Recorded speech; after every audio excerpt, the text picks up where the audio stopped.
Good morning, Cooner Country. Okay, very dramatic developments now over the last 48 to 72 hours in our war with Iran. The ceasefire, let's put it this way, to put it moderately, the ceasefire, or to put it mildly, is in tatters. Essentially, the ceasefire is over. There is no ceasefire. Maybe they can come back to the negotiating table after this latest wave after wave of attacks by our forces against key targets in Iran. We shall see. But there is now no question. President Trump now is pivoting back to a war footing after basically almost 60 days of an attempted negotiation with the mullahs that is now stalling. They have hit a dead end. So here is exactly now what has taken place. The Iranian mullahs are now convinced that they're in the driver's seat. Now, I know this sounds incredible to you, to me, to most sane, rational people, but the IRGC, the Iranian Revolutionary Guard Corps, who are now effectively running the regime in Tehran, they believe that they have won the war. And according to them, in their warped view, they believe they have withstood everything the United States and Israel were able to throw at them, that they are still standing, that they have essentially blocked the Strait of Hormuz, which is a key choke point, driving up world energy prices to about $90, $95, $100 a barrel, and that high gas prices in Europe, around the world, and especially here in the United States, threatens Trump's reelection, or not his reelection, but Trump's potential to win the midterm elections. And so they believe that they can outlast President Trump, and that eventually the Democrats will win in November on the campaigning on high energy costs, high gas prices, the growing unpopularity of the war with Iran, and that effectively then the Democrats will impeach Trump and cripple his ability to wage war in the future, and the mullahs will then say, we won, America lost. And so, at the negotiating table, they have been tapping the United States along. As Trump said yesterday, and he was clearly angry, frustrated, and I don't blame him, quote, they've been playing us for suckers. We're close to a deal, then they change the terms. We're close to a deal again, then they argue about another sticking point. And he said it's obvious that elements of the regime, if not the entire regime, at least elements of the regime, do not want a negotiated peace settlement. And all they're doing is stringing the negotiations along. And he said now he's had enough. We're into June. The ceasefire was in April. Enough is enough. He's got the midterms 4 or 5 months away. Gas prices continue to reign persistently high. Inflation now is above 4%, the highest it's been in 3 years. And the perception is that the United States has lost the initiative in the Persian Gulf and in the Strait of Hormuz. Now, on top of all of that, Iran, overconfident, I believe, overplaying their hand, I believe, has now launched several crippling strikes on Kuwait. They hit the major airport in Kuwait. They then launched a hard strike into Israel. Israel now wanted to retaliate. President Trump held Bibi Netanyahu back for fear that this would blow up the negotiations. Iran then ordered Hezbollah to launch attacks into northern Israel. Israel responded by retaliating against Hezbollah, especially in southern Lebanon and in parts of Beirut. Trump again intervened and told Bibi to back off because he doesn't want this to derail or blow up the talks. The problem now is that Iran has now struck an Apache helicopter. So on Tuesday, a U.S. Apache helicopter was hit by an Iranian drone, and they strapped explosives on the drone. The drone hit the helicopter. By a miracle, as it got into the helicopter, the drone or the explosives burned through the Apache and then lodged itself between the two pilots in our Apache helicopter. Yet it did not detonate. By the grace of God, it didn't detonate. Because if it did, the two pilots would be dead. Instead, the Apache helicopter, by the way, very expensive. I mean, this is an incredibly, sophisticated piece of machinery, went crashing down into the sea. And then for 2 hours, there was a rush to try to rescue our two pilots.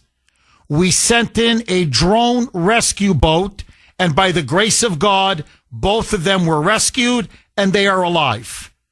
However, what was not lost on Trump was that in the middle of a supposed negotiation for a ceasefire that would eventually end the war, not only is Iran launching missiles into Israel, not only is Iran attacking U.S. bases across the region, not only is Iran striking at Kuwait and other Gulf states, but they deliberately tried to destroy an Apache helicopter and kill two of our pilots.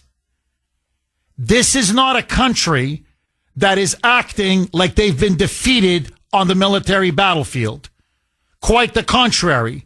This is a country that's acting like they've won the war and they're going to be dictating terms to us. Listen now to President Trump saying, when they went after the Apache helicopter, I said to myself, enough is enough. They've gotten too big for their britches. They are too overconfident, and they think they can wait us out and play us for fools. No more. Roll cut 2, Mike.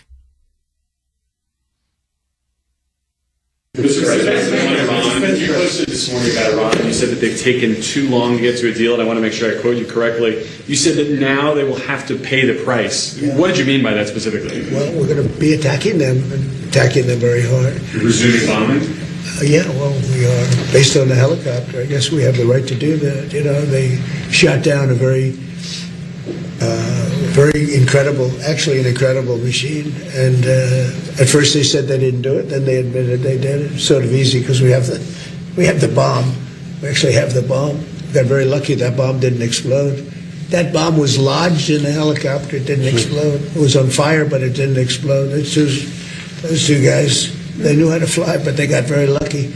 I mean, those guys meaning our two pilots, saying they were incredible pilots, highly skilled. But if that thing detonated, boom, they're both dead.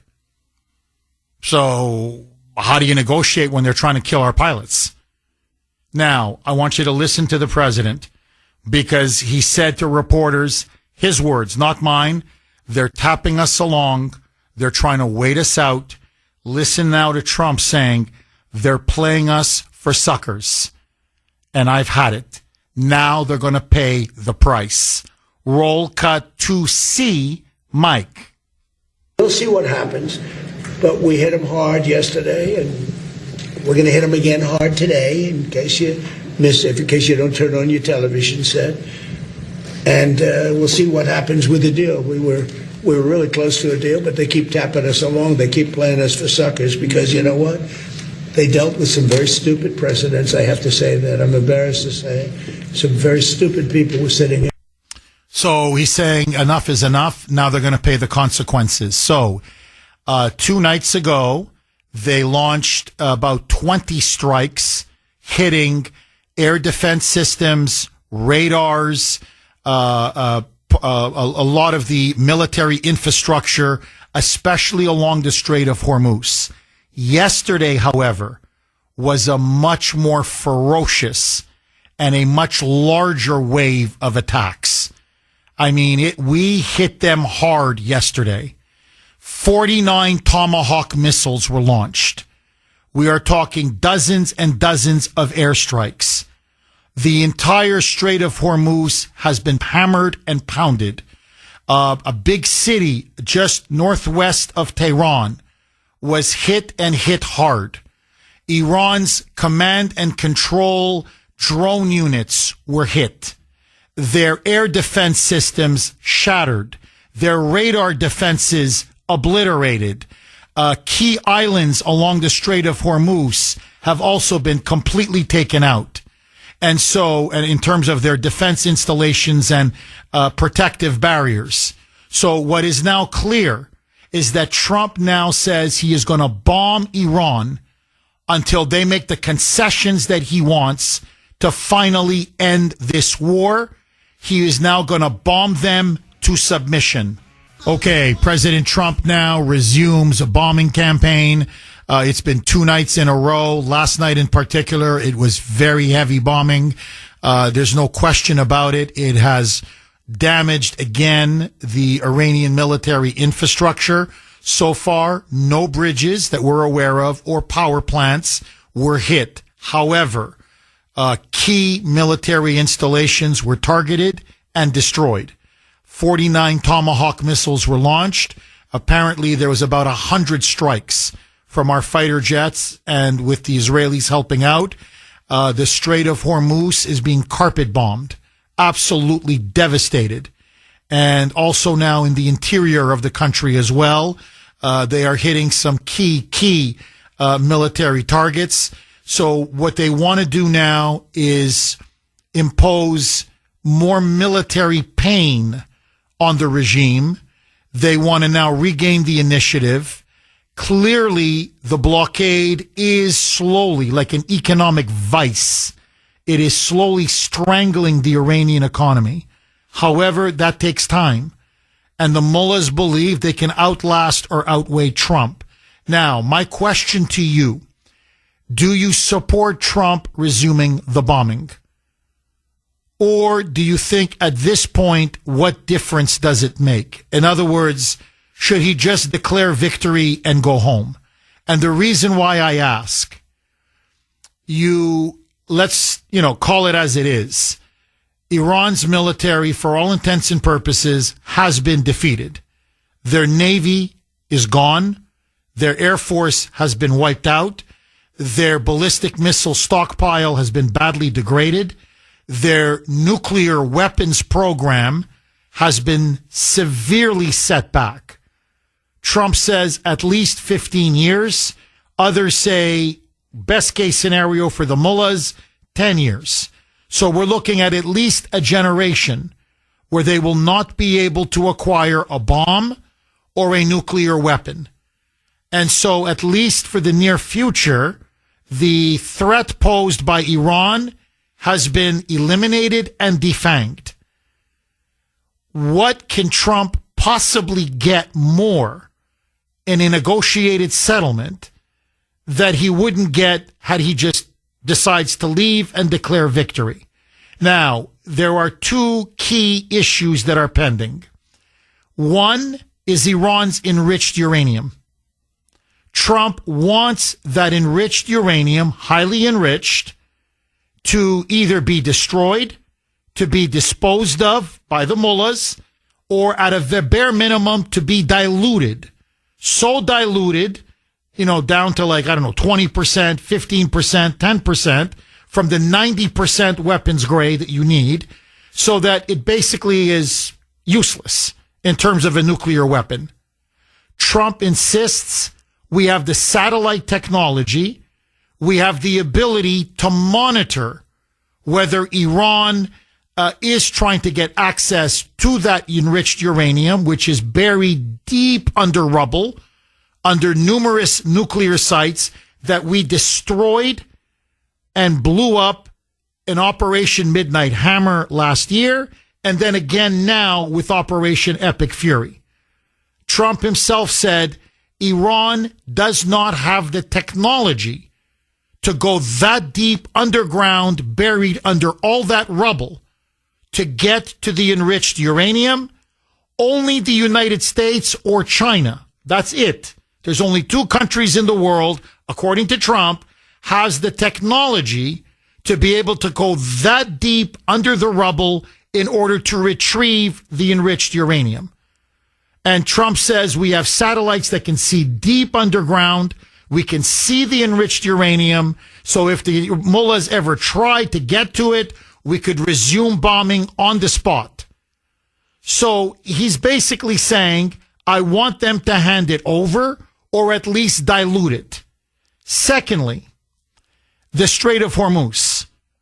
Trump wants the Strait of Hormuz, that strategic waterway where about a fifth of the world's oil flows through and natural gas, and about a fourth of the world's fertilizer, which you need for crops, for growing food, goes through the Strait of Hormuz. He wants it permanently, fully reopened. He revealed yesterday that the reason why oil has been at about 90, 92, 94, even as low at one point, $85 a barrel, and not 110 or 120 bucks a barrel, is because he authorized a secret mission in which the U.S. military safely guided, according to President Trump, over 200 oil tankers and commercial ships through the Strait of Hormuz in the dark of night, in which over 100 million barrels of oil got through the Strait of Hormuz and into the larger global market. He says that's why the price of oil hasn't gone nowhere near as high as analysts and experts were expecting, because essentially he restored Project Freedom. He was using our Navy, our Air Force, our drone capability, our helicopters to guide many ships through, keeping the Iranians at bay. And so some of the oil from these Gulf states like Saudi Arabia and Kuwait and Qatar has been getting through the Strait of Hormuz. So he says the Iranians have not completely shut down the strait.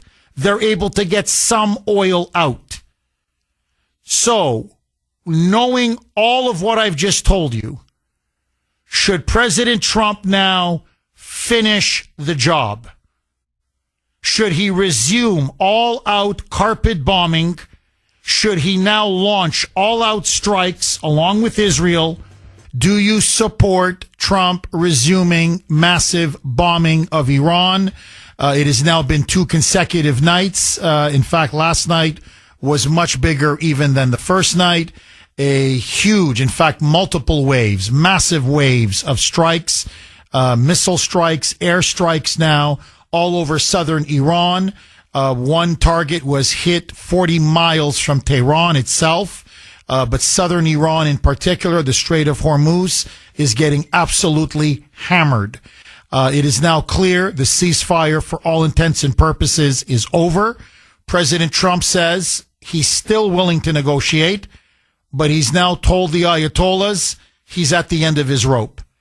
Either you accept their latest, the final last U.S. proposal, or he will have no choice, as he put it, and I'm going to clean up his language because I can't say this word on the air or else I will be fined. He will bomb the crap out of them. You know what he really said. So he said he's done. He's had it. They can either sign this deal now or Iran will be blown to kingdom come. Listen now to the president with reporters saying we had a secret mission. We've been doing it now for about a month. I authorized it, in which we were moving allied commercial ships and tankers through the Strait of Hormuz, maybe about 15 or 20 a night, about 200, according to him, over about the last couple of weeks. And this has led to a drop in the global price of oil. According to Trump, the Iranians do not have full control of the Strait of Hormuz. We are slowly but surely reopening it ourselves. Roll cut 3, Mike. about the latest inflation number, which came out this morning. Could that be a No, headwind I love it. for The numbers look Republicans great. You know what I really love? I love the inflation. You know why? Because as soon as this war is over, I can say it now. Something you didn't know. Do you know we've been taking out millions of barrels of oil? Nobody knows it. You know who doesn't know about it? Iran, until right now. We took out the other night 22 ships late at night with no lights because they don't have any radar because we blasted the crap out of it. We took out, that's why oil's $85 a barrel. So, look, basically he's saying we are starting to slowly reassert some control over the Strait of Hormuz. It's not what it was before the war, obviously. There was about, 130, 140 ships were going through there every single day. But he says we're starting to crack their blockade of the strait. Now, our blockade is airtight. As I said in my opening monologue, it is like an economic vice. And he's just squeezing and squeezing and squeezing. Now, let me just make a couple more points, and then I want to go to the phone lines. 617-266-6868. Number one, I don't know if it was such a good idea to reveal to the Iranians, to the world, that we had this secret mission, that we were actually getting around the Iranian blockade, and that ships were coming out with oil and then heading off into the global market, and thereby keeping prices lower than what people expected. To me, a secret mission should stay secret. So I don't know if that was such a wise idea, unless he's trying to do psychological warfare and letting Tehran and the IRGC know, you guys don't have any kind of control over the Strait of Hormuz. I'm breaking your blockade, and I'm breaking it right underneath your nose. So you will not win this. Our blockade will hold. Your blockade will eventually break. So maybe that was the intended purpose. I don't know. But honestly, I don't like revealing secret missions. If it's secret, it should stay secret. Anyway, that's a minor point. To me, the bigger point is this.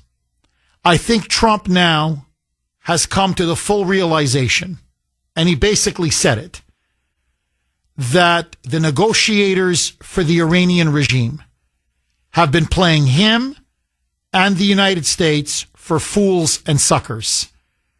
They have deliberately dragged out these talks day after day, week after week. Now it's month after month. And they were never negotiating in good faith. Trump has repeatedly come out to the point, I'm going to be honest with you, I think it's hurt him politically, where he's constantly saying, we're days away from a deal. In fact, he just said that, I believe, 3 days ago. 3 days ago, he came out and said, no, we're 2 days away from a deal. We're just 3 days tops. We're right there. We're about to have a deal. And then, of course, there's no deal. And as Trump, frustratingly said, they agree to a provision, then they change their mind. Or they agree to one provision, then we go on to another provision, and then they backtrack on a previous provision. He goes, it's agonizingly frustrating because you think you have them nailed down on a sticking point, and instead they raise another issue, or they backtrack. So it's obvious to me they don't want a deal. They don't. Because they believe, in their view, that they can win this war. And they can just wait out Trump, and eventually when November rolls around, he will be forced to retreat, and they can claim they have won everything, including full control over the Strait of Hormuz. And so, because they're negotiating in bad faith, I think it's time to end the negotiations. What is there to negotiate? They obviously don't want to sign a deal. So if they don't want to sign a deal, you can't square that circle. So resume the bombing. And I mean all the way. Hit them with missiles. Hit Kashem, which is that key strategic island where a lot of their oil exports flow out of Iran. Hit them right there. wipe out the Strait of Hormuz, every single defense that they have, every radar, every air defense system. You level the Strait of Hormuz. And if need be, send in our Navy and militarily completely reopen the Strait of Hormuz. In other words, you bomb them and hammer them until they cry uncle. In other words, there's no more negotiations. And by the way, Trump is right. From everything that's been leaked about the negotiations and that the administration officials have been telling media outlets behind closed doors, Trump offered them an incredible deal. They're insane not to take the deal. It was a great deal for us, but it was also a great deal for them. Okay, you want to look a gift horse in the mouth? No problem. He's now lost 60 days since the ceasefire began. 60 days has gone by, and there's nothing to show for it. Had he been bombing for the last 60 days, I'm telling you, this war would have been over. They would be signing the terms of surrender. And so my advice now to the president is simple. You bomb them nonstop for 30 days. Nonstop. And then after 30 days, you say, I'm giving you 48 hours. We're not negotiating. It's a take it or leave it offer. Here's what we want, and here's what we're willing to give. You like, don't like.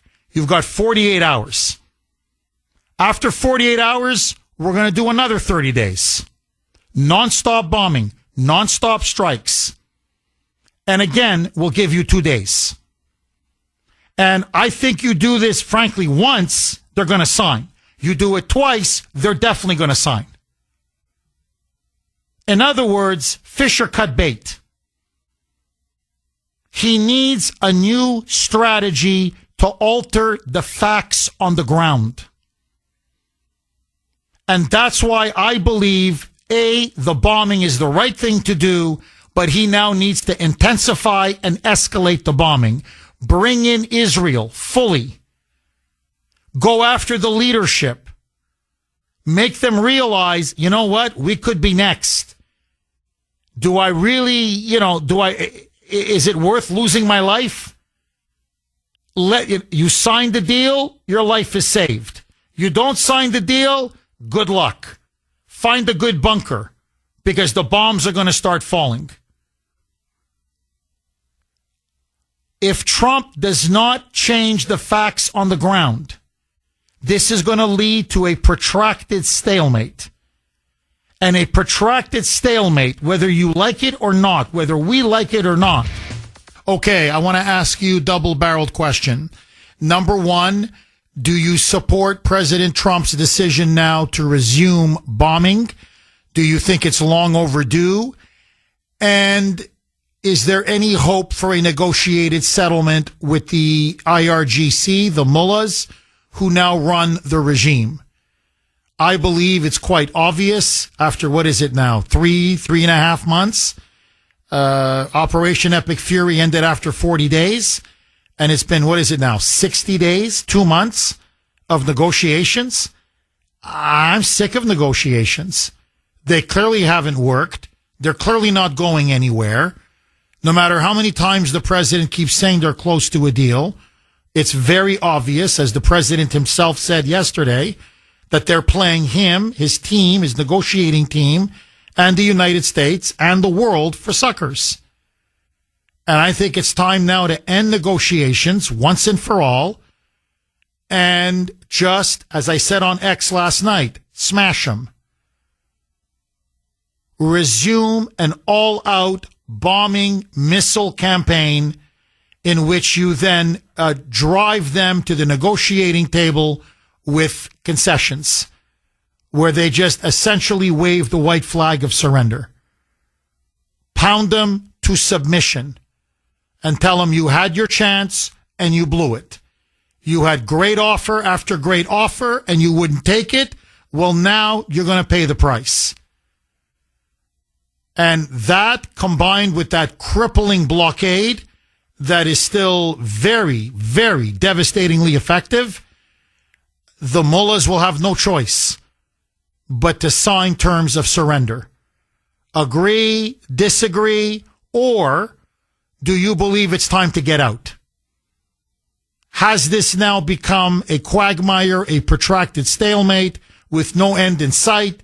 And should Trump now just declare victory and leave and focus on the midterms and just put this chapter behind him?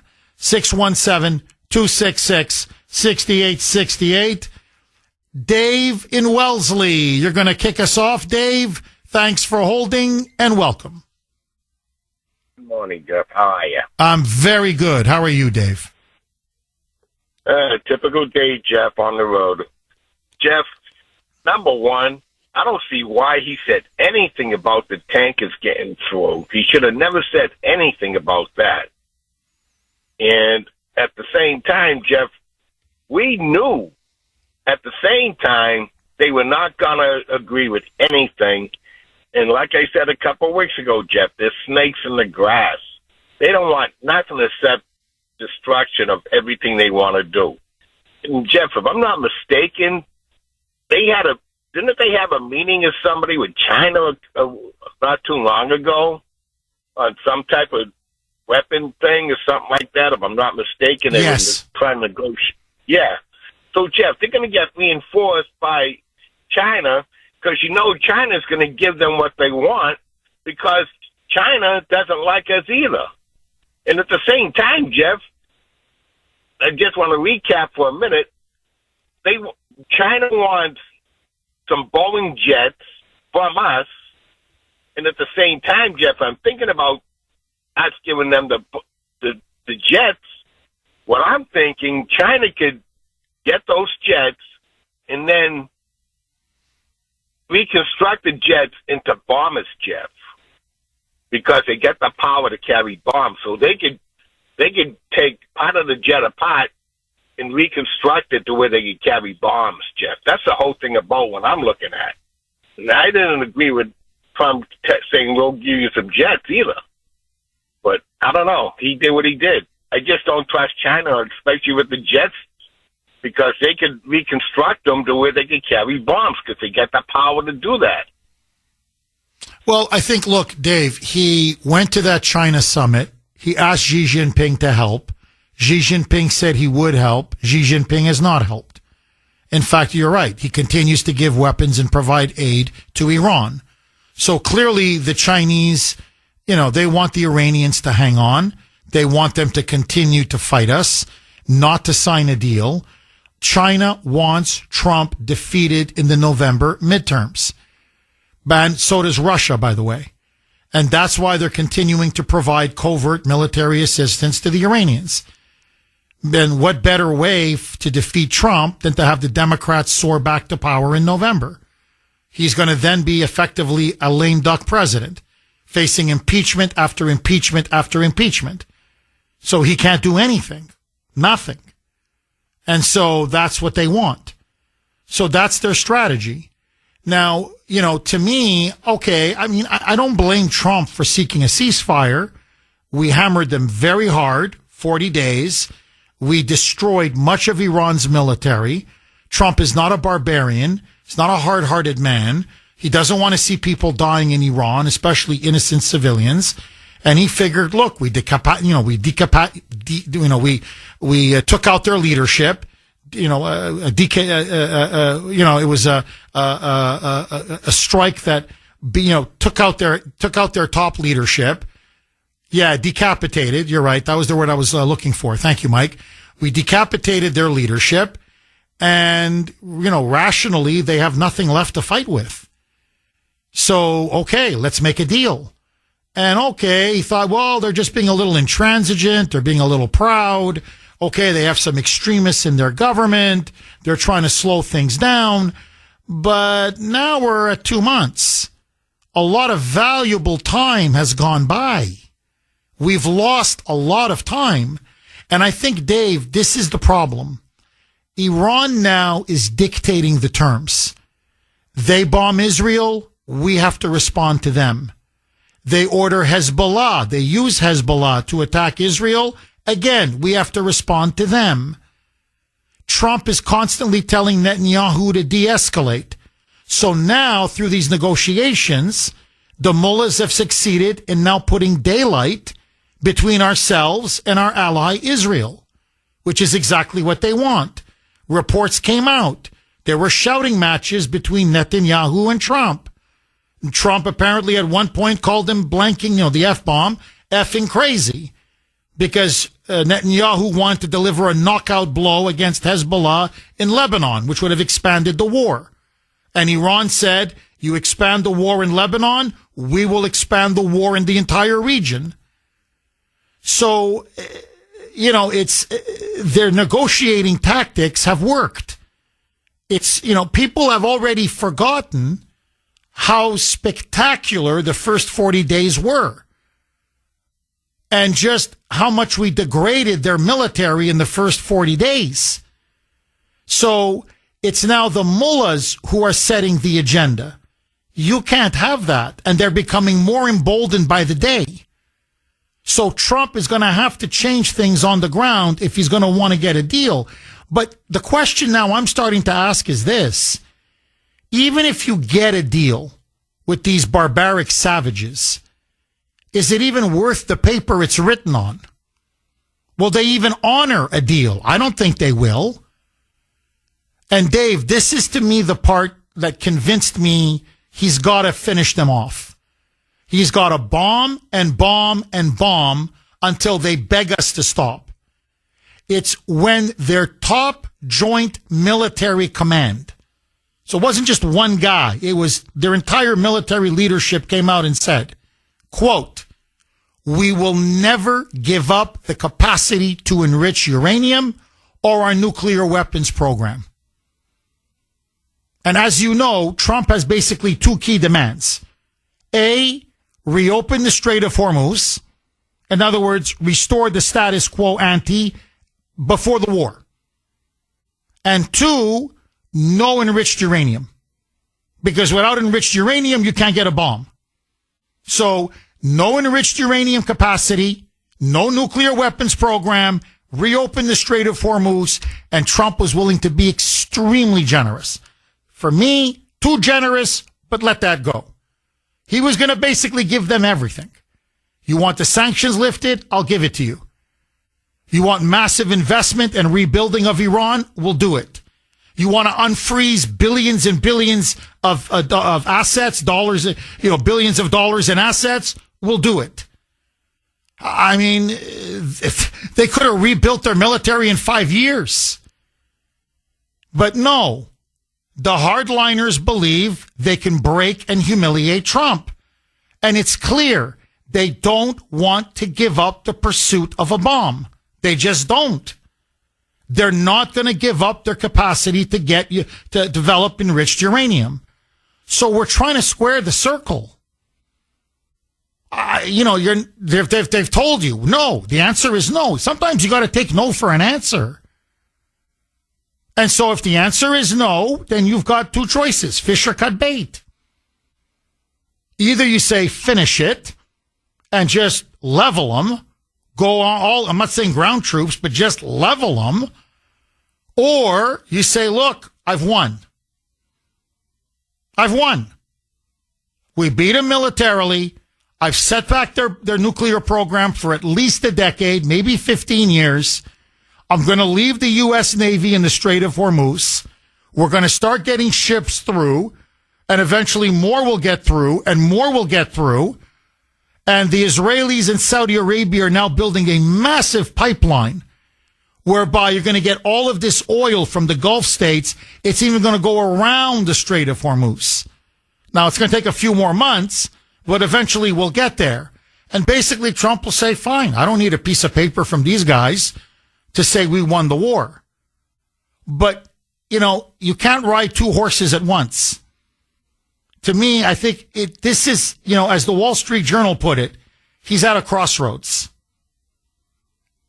And now he's got to decide, do I go left or do I go right? And the sense I get, Dave, and you may disagree with me and the audience may, but the sense I get from the way the president is talking, from what he said on Truth Social, from the ferocity of the bombing campaign over the last 2 days, and now, by the way, Iran has responded with fire and fury. They're now hitting Saudi Arabia. They've hit Qatar. They've hit Kuwait again. They're hitting Jordan, but they're hitting the oil infrastructure. They're really now hammering the Gulf states through these drone and missile attacks. They want the price of gasoline to explode. They want to drive up the price of oil to 100, 110, 120 bucks a barrel.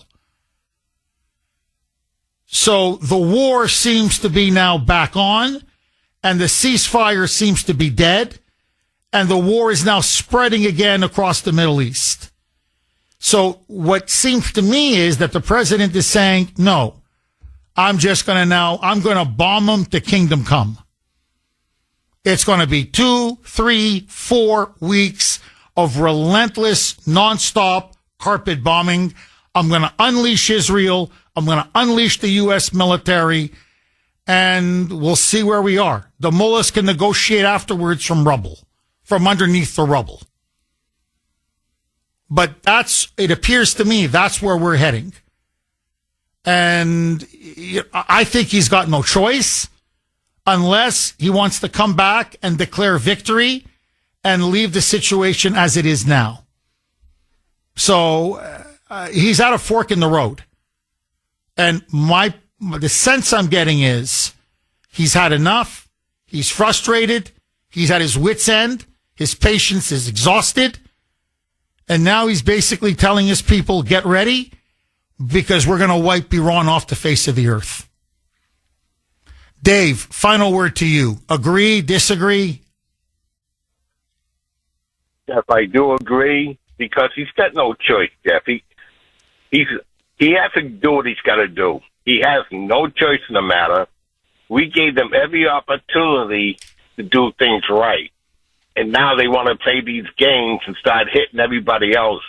Israel has every right to defend themselves, just like Netanyahu said many years ago, we will do it ourselves if we don't get no help from the UN and all that stuff there. Then he went to the UN. So it's like, yes, Jeff, he has every right to do what he has to do.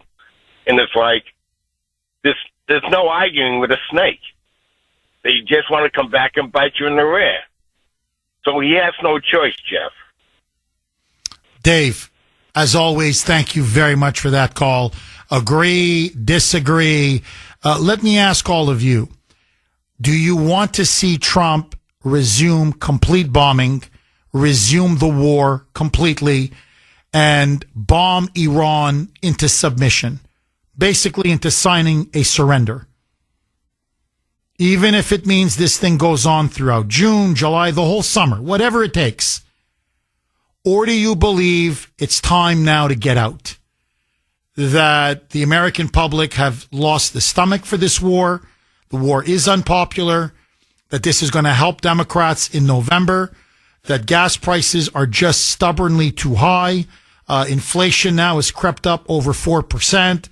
And that Trump now has to focus on the midterms. Because even if he wins this battle with Iran, if he loses the midterms, he's really lost the war, the larger war against the radical left. So I'm just curious, what do you think the president needs to do, and what do you want him to do? And just just quickly, one other quick point and question. Are you exhausted by the negotiations? I know I am. You know, this has never happened to me with Trump. To me, when Trump speaks, I always listen because I know he's a very serious man. He means what he says and he says what he means. But it's been about 2-3 weeks now where I keep hearing we're close to a deal. We're close to a deal. Any day now, any moment now. We're always close to a deal, but there's no deal. To the point that I'm beginning to tune him out. Not because I disrespect him, or it's sort of like, yeah, but I've heard this now. You know, it's becoming like Lucy and Charlie Brown in the football. Like, how many times are the mullahs going to hold the football and you're going to run and kick and then they pull the football? Like, how many times we're there, we're on the verge, we're about to have a deal, and then there's no deal. And then again, we're almost there, 2 days, a week, 3 days, and then there's no deal. They're jerking him around, which I don't think is good for him. I'm just going to be honest with you. And number two, it's like, I'm tuning out. I'm like, you know what? Talk to me when there's an actual deal. Or talk to me when you've come to your senses and realized you're not going to make a deal with them. They're never going to make a deal. It's one big, as you said yesterday, they're playing us for suckers. And when you've come to that realization, then tell me what you're going to do. Because otherwise, it's the same story over and over and over again. We're close, but not there. Close, but not there. So I think Trump is starting to lose political capital. It's slowly draining and depleting him of political capital. They're making him look weak on the world stage. And to me, what's incredible is he's won the war. And the Iranians are acting like they've won the war. But they're making Trump look bad. They're the ones who are dragging this thing out. They're the ones constantly making demands. No, I don't think so. The Iranians are not acting like a country that has lost or that believes they have lost. Well, maybe now, if Trump starts to bomb the living hell out of them, they'll realize they've lost and they've lost bad. Agree, disagree. Mark in New Hampshire. Thanks for holding, Mark, and welcome. Hey, buddy. Mark, how are you, my friend? I'm doing well, pal. Hey, here's the first and foremost, the biggest problem is this is not a government. This is not a country. This is not like, Russia. This is not like Kenya. This is a theocracy that believes they're there because Allah says they're to be there, Jeff. They view fighting this to the death as a moral high ground for them. They think that they should do everything that they can, including die. So there is no making a deal with them. They'll tell you that they will. I mean, their Quran tells them. Lie to the infidel. They'll lie to you right to your face. Oh, yes, we want to make a deal. And then they'll stab you in the back. They don't want to make a deal, Jeff. They will fight till every single one of them is dead. Because that's what they believe. That's what their religion tells them. So we're not going to get a deal out of this. There will be no deal. Mark, what do you think if President Trump's people are listening? If you had President Trump's ear right now, and you're his consigliere, and he says, Mark in New Hampshire, what do I do? What do you recommend I do? What would you tell him? Here's the biggest problem, okay? You can't walk away from this. If you do, then Iran controls that strait, and Iran controls everything. They'll only allow their oil through. They will stop everybody else, and they will make billions and billions of dollars off of their oil, and things will just get 10 times worse than they've ever been.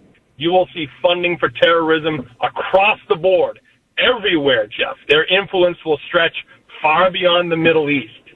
Okay, so we can't walk away from this. There's no way. Mark, can you do me a favor? I'm up against the break. Please hang on. I want to come right back to you. So Mark says, look, the British expression, in for a penny, in for a pound. Okay, I want to go right back to Mark in New Hampshire. Mark, if you don't mind, I'm going to read out or give out the poll question because I think it sets up your resumption of your call perfectly.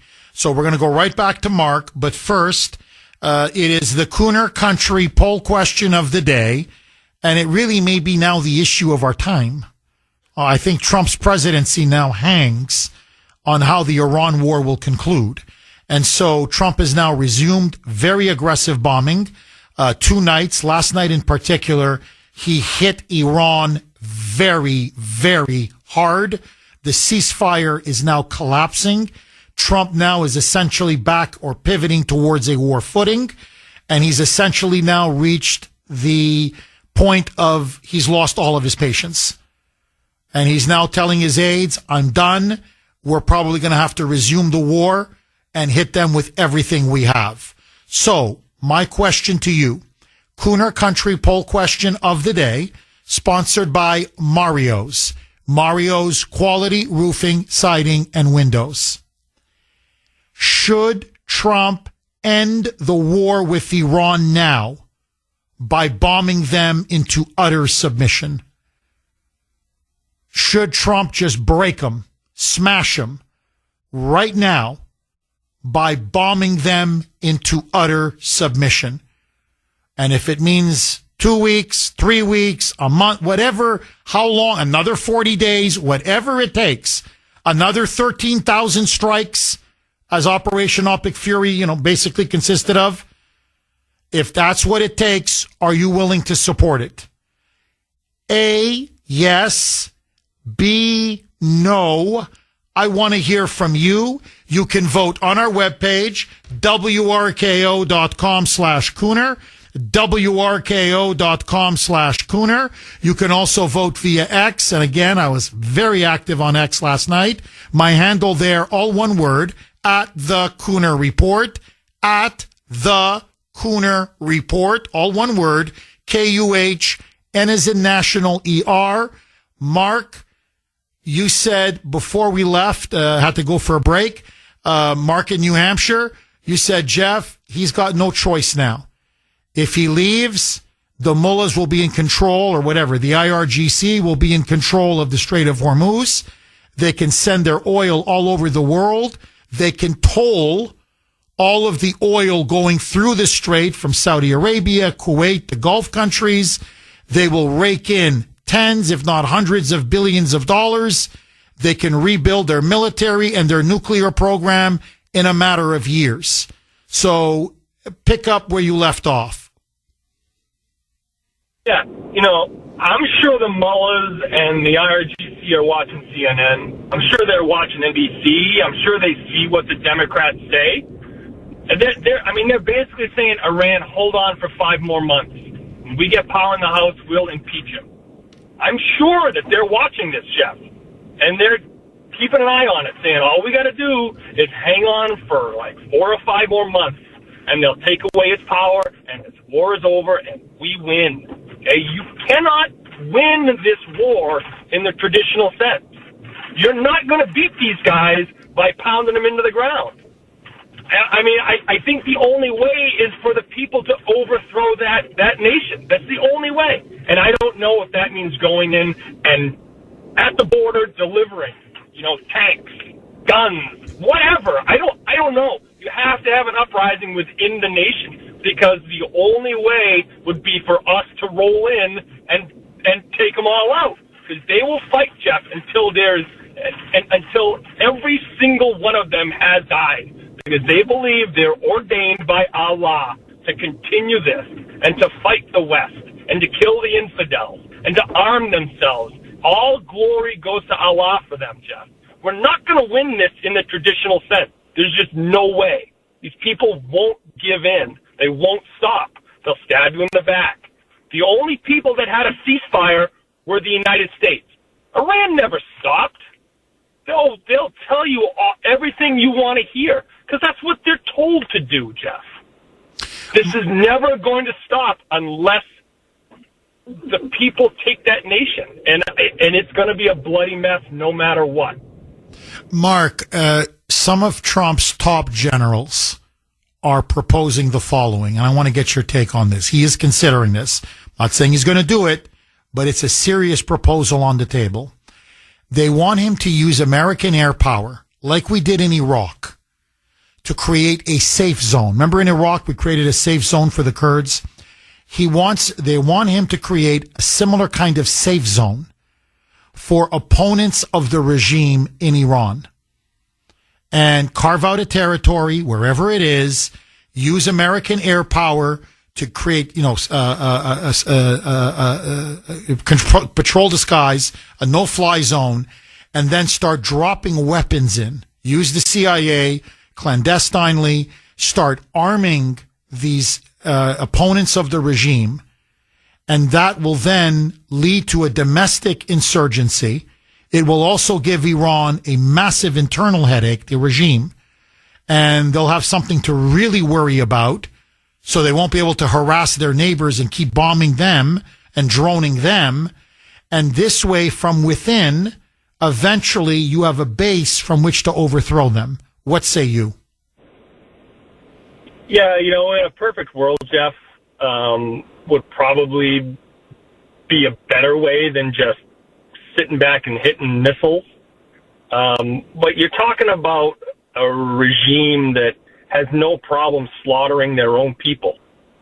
30, 40,000 people? That's a very good point. In other words, it's going to be a bloodbath. Okay, the ceasefire now is unraveling. It is unraveling very quickly. The United States now, for the second night in a row, has now hammered. There's no other way to use another term I think that is appropriate.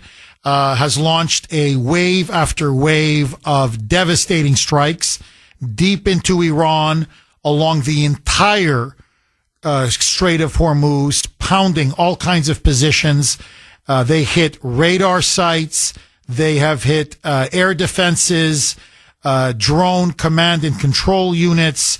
They have hit over 100 targets now, just in the last 24 hours, 49 Tomahawk missiles.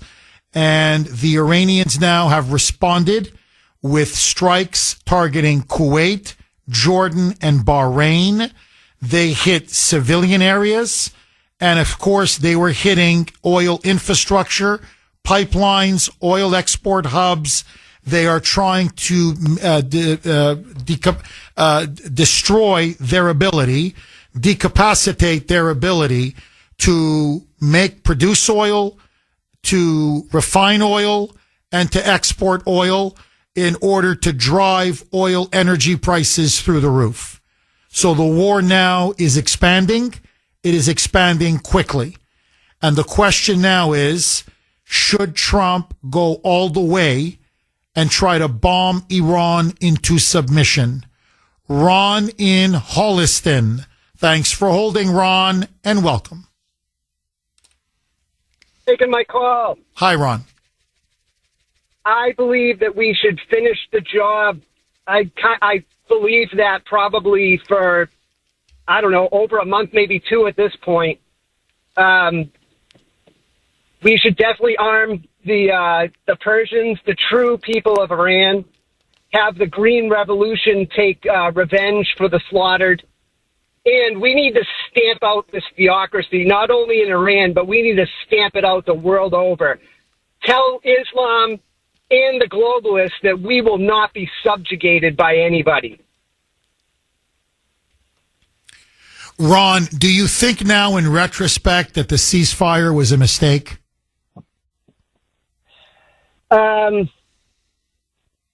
Potentially.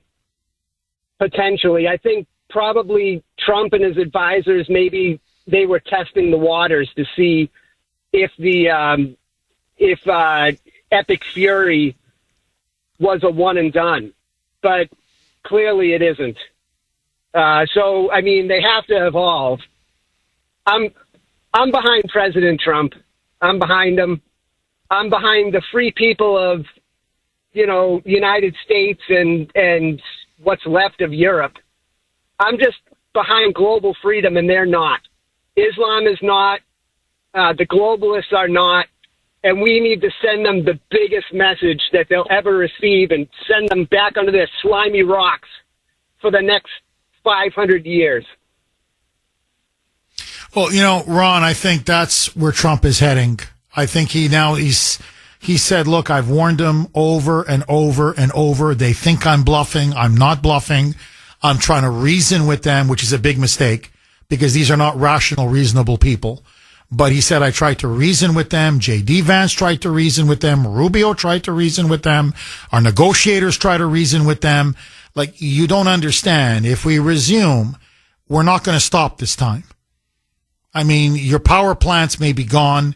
Your bridges may be smashed. Your entire oil infrastructure that you need, it's the lifeblood of your country. You know, we could break that and smash it to pieces easily. You're not going to have an economy left, and never mind a country. Like, do you understand? You're in the process of potentially committing suicide. They're arrogant. They're full of hubris. They're fanatics. They believe Allah is on their side. They say they're waging a jihad, a holy war. And now they believe that they have, their words, the great Satan on the run. They really believe that they have controlled the Strait of Hormuz and that we can't get their enriched uranium and they're not going to give it back, and that the American people are going to turn on Trump decisively in November in favor of the Democrats, and then Trump will have no choice but to retreat because he's facing impeachment, and they will emerge stronger and better and more emboldened than ever. And they feel that they can now intimidate their neighbors, that they'll have, unlimited money coming in from the Strait of Hormuz, and that they could now resupply Hamas, Hezbollah, their terrorist proxies, and that they will have emerged from this war victorious. And I think Trump, that's the one thing he wants to prevent, is that kind of a catastrophe. So, I think Bibi wants to smash Iran. I think Hegseth wants to smash Iran. I think the generals around him want to smash Iran. And I think that's where we're headed, Ron. My question to you, it's a serious, honest question. Their own internal polling in the White House shows right now that the Democrats are going to win. It's going to be a bloodbath because of high gas prices, high energy, inflation is coming back, and the war is unpopular with most Americans. Whatever you and I may think of it, most Americans they're not buying into this war. And so they fear, and the Republicans especially fear, that if this war continues to drag on, they are going to get wiped out in November. And then Trump is going to have real problems. Can Trump risk a prolonged war with Iran? What say you? I don't think a prolonged war, but you know what? If the war is unpopular, then I believe this is how you end it. And let's end it on July 3rd, right before America's 250. The Democrats, Islam, and the globalists are asking for it. Let's give it to them. Ron, Both bad. just in other words, just bomb the hell out of them. Just bomb them into submission. Don't hold back. Just hit them like they've never been hit before, correct? You got it. Ron, thank you for that call. I think that's where Trump is. I don't know. I'm not saying he's made that conclusion yet, but I think he's awfully close. Again, I got to be careful because which is fine. He can talk however he wants. But the way he phrased it yesterday, if I say what he said, if I repeat it, I'm going to get fined. But when he said we're going to bomb the excrement, let me clean it up. We're going to bomb the crap out of them. I don't think that's not a figure of speech. He's like, look, I'm done. Tell him. This is it. Sign the deal or you don't have much of a country left. And okay, bye. Bye. And basically paper or no paper. By the time we're done, you're not going to have, your oil infrastructure is gone. You're lucky if you're going to have running water. You're lucky if you're going to have electricity. Good luck. Jim in New Hampshire. You know what, Jim? Hang on. I'm right up against it, so I don't want to just put you on and then tell you to wait. So let me ask all of you. Trump now has resumed bombing. He is clearly now heading back to a war footing. He is completely frustrated. He says the negotiations have stalled and that Iran now is, quote, playing us for suckers and tapping us along. Is it time for the president to get out, or is it time for the president to finish the job? Where do you stand? What do you support? What do you want President Trump to do? So here is President Trump saying enough is enough. Roll cut to C. This was him in the Oval Office with reporters after our Apache helicopter was hit by an Iranian drone. It was downed. It went into the sea, into the water. 2 of our pilots had to be rescued. They're very lucky to be alive. More information was released. The drone was packed with explosives. It was burning. It hit the helicopter. It actually landed between the 2 pilots. Had it detonated, had it exploded, though our 2 pilots would be dead. Trump said when he heard about this, he realized they're no longer negotiating. They're now trying to blow our helicopters out of the sky and kill our troops, or in this case, our pilots. They want to resume the war. Well, if they want a war, I'm going to give them a war. Roll cut to C, Mike. We'll see what happens, but we hit them hard yesterday, and we're going to hit them again hard today. In case you don't turn on your television set, and we'll see what happens with the deal. We were really close to a deal, but they keep tapping us along. They keep playing us for suckers because you know what? They dealt with some very stupid precedents. I have to say that. I'm embarrassed to say it. Some very stupid people were sitting in. So, and here was Secretary of War, Pete Hegseth, saying, I just spoke with the president. He told reporters, okay, it's on. Roll cut 4, Mike. You're going to plan to hit them and strike them hard tonight. If the response is in hitting bridges, electrical infrastructure, how would that not be a war crime potentially targeting civilian infrastructure? Well, it's precisely the kind of disingenuous question that I'm used to from the media, impugning the motives of the folks on our side who are incredibly professional and incredibly effective. We will hit them hard on our terms, on the targets that improve the environment for us to operate in and undermine the capabilities that Iran wants to have. So far they're ruling out any attacks on power grids, power plants, bridges, civilian infrastructure. But notice the media already now saying you hit them too hard, we're going to start calling them war crimes. So you can see the media is rooting for the Iranians to win and for Trump to lose. And they're watching every Tomahawk missile strike, every bomb that's dropped, every fighter jet that hits a target. If they see anything that remotely resembles a civilian infrastructure, they are going to call it a war crime. And the Democrats say they will impeach on that basis when they win in November. They're actively sabotaging the president and his ability to win and end this war. Jim in New Hampshire. Thanks for holding, Jim, and welcome. Hello, Jim. Do we have Jim? All right, let's see if we can reconnect with Jim. Who do you want me to go to next, Mike? John in Westford. Thanks for holding, John, and welcome. Hi, good morning. Yeah, I think Trump is going for regime change. If you look at the beginning, he took out the imams, and then the president is surrounded by his own military, and he just resigned. He just stepped down. I think he's using this. He doesn't want peace talks right now. I think he's just playing games with them, and he's going to start picking off the generals one by one, and this is the perfect excuse to resume hostilities. These generals, they have millions of dollars in London and offshore. Their family, they live in California, they live in Switzerland. If Trump goes in there and just devastates everything, there's nobody to surrender, and he won't have a controlled regime change or puppet government that could be set up for a while. And I think going into the midterms and for his legacy, he wants images of Persians cheering him in the streets.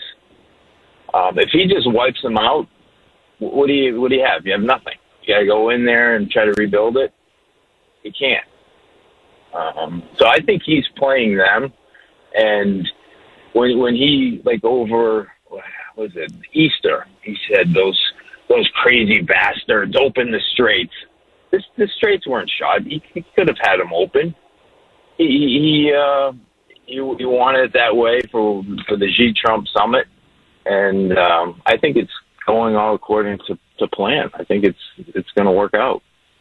I hope you're right, John. I really do. From your lips to God's ears. Look, I think one of the things that the ceasefire has helped with, remember when that Arizona senator came out, and to me, that was treason, and revealed information in Mark Kelly, in that classified briefing, where he came out and said that Hegseth, in a classified briefing, said we're running low on munitions. And the Iranians were like, ooh, they're running low on munitions. Now maybe we can wait them out. Well, what's happened now with essentially a 60-day ceasefire, is we've now replenished our munitions. We're locked and loaded. We're ready now to resume an extensive, intense, formidable bombing campaign. So, I think he's got that breathing room. Yeah, it helped Iran rebuild a little bit and rearm, but we are really now rearmed. So I think that's given us a huge advantage. I think the other thing, John, there is no question, we are sending weapons into Iran. We're trying to arm the opposition. The CIA is desperately trying to overthrow the regime from within. That to me is the ultimate win-win scenario. If they can get the mullahs overthrown, it's over. You're right. It's over. And then Trump will say, I have taken care of the most dangerous threat in the Middle East in 1,000 years. The threat of a nuclear Iran is over. The threat of Iran to its neighbors is over. This Islamist theocracy since 1979 is now finally finished. I have liberated the people of Iran. And I think it would be an incredible capstone to his presidency. There's no question. So the CIA is working furiously. Hopefully they're making success. We'll see what happens. I can tell you this with absolute certainty. He is very seriously considering creating a safe zone, a no-fly zone and a safe zone for opponents of the regime to wage a kind of guerrilla insurgent campaign the way he did for the Kurds in northern Iraq. He wants to replicate something similar in Iran. So he does want to tear the regime apart from within. Can he do it? Will he do it? Only time will tell. But no, he's going for the kill shot. I got to say, John, the mullahs again are really stupid because they should have taken the deal. It was a very good deal. The regime would have survived. They survive. And economically, they would get the relief that they need. And they would live, as they say, to rebuild and maybe down the road fight again. Live to fight another day. Now, by just, yanking his chain, jerking him along, they may have sealed their own doom. We'll see. But if they go down, it will be the greatest miscalculation I've ever seen in my life. Because Trump was serious about a negotiation, and they had a very good deal on that table. I said repeatedly, John, if they don't take this deal, they're crazy. And now, they're not taking the deal. Jim in New Hampshire, thanks for holding, Jim, and welcome. Can you hear me now? Can you hear me? Loud and clear. Go ahead, Jim. Perfect. All right, Jeff. So I just want to do a quick recap. I think people forget what's been happening the last few years, and I'm not talking last century. We started with the COVID pandemic. We had the worst Democrat president ever in Biden. We had the first time war in Eastern Europe since World War II involving a nuclear power, the biggest nuclear power. The October 7th massacre happened, the worst since the Holocaust. Israel, Palestine, Gaza, that exploded up. First time that ever happened to that level. And now we get the Iran war, much bigger than the Iraq war, and we're dealing with China, North Korea, Russia, Iran. I mean, I could go down the list, and this has been a few years, Jeff. This isn't a century of events we're dealing with. So my point is this. People say, oh, World War III, it's not an if, it's a when. And can we not get in a situation like that? Yeah, if we try, but we're literally doing everything in our power to bring us down that road. And I signed up for Trump for no new wars, to solve the situation in Russia and to solve the situation in what was going on in Israel. Now, Israel's invading Lebanon. Russia's very much teasing to go into NATO countries and using nukes there because they've said it. I mean, they're saying it all over the state media. People are paying attention because they're getting really depressed that it's taking this long. And now we just started this war with Iran, which now seems like we can't get out of. And I understand what people are saying. Oh, we got to stop. We got to continue. But I keep saying this. We have two really bad choices. But I would much rather live to fight tomorrow. It's not kicking the can down the road. There are things that could happen that could work in our favor. They can have an uprising there. Maybe not today, maybe not tomorrow, but it could happen. They could have internal tension in that government. It's not the most stable government over there, and they definitely could. But to us to continually go down this road of bombing everything, which we already did, by the way, we did in the first 2 weeks. We threw everything at them. People forget that. That was conventional. We have non-conventional. People forget that. And Israel has non-conventional, and that would be my concern, because if we stop bombing them, they hit Israel. In Israel, there's only so much they could take before they realize it's existential. And once it becomes, and they've said this too, once it becomes existential, therein lies the nuke.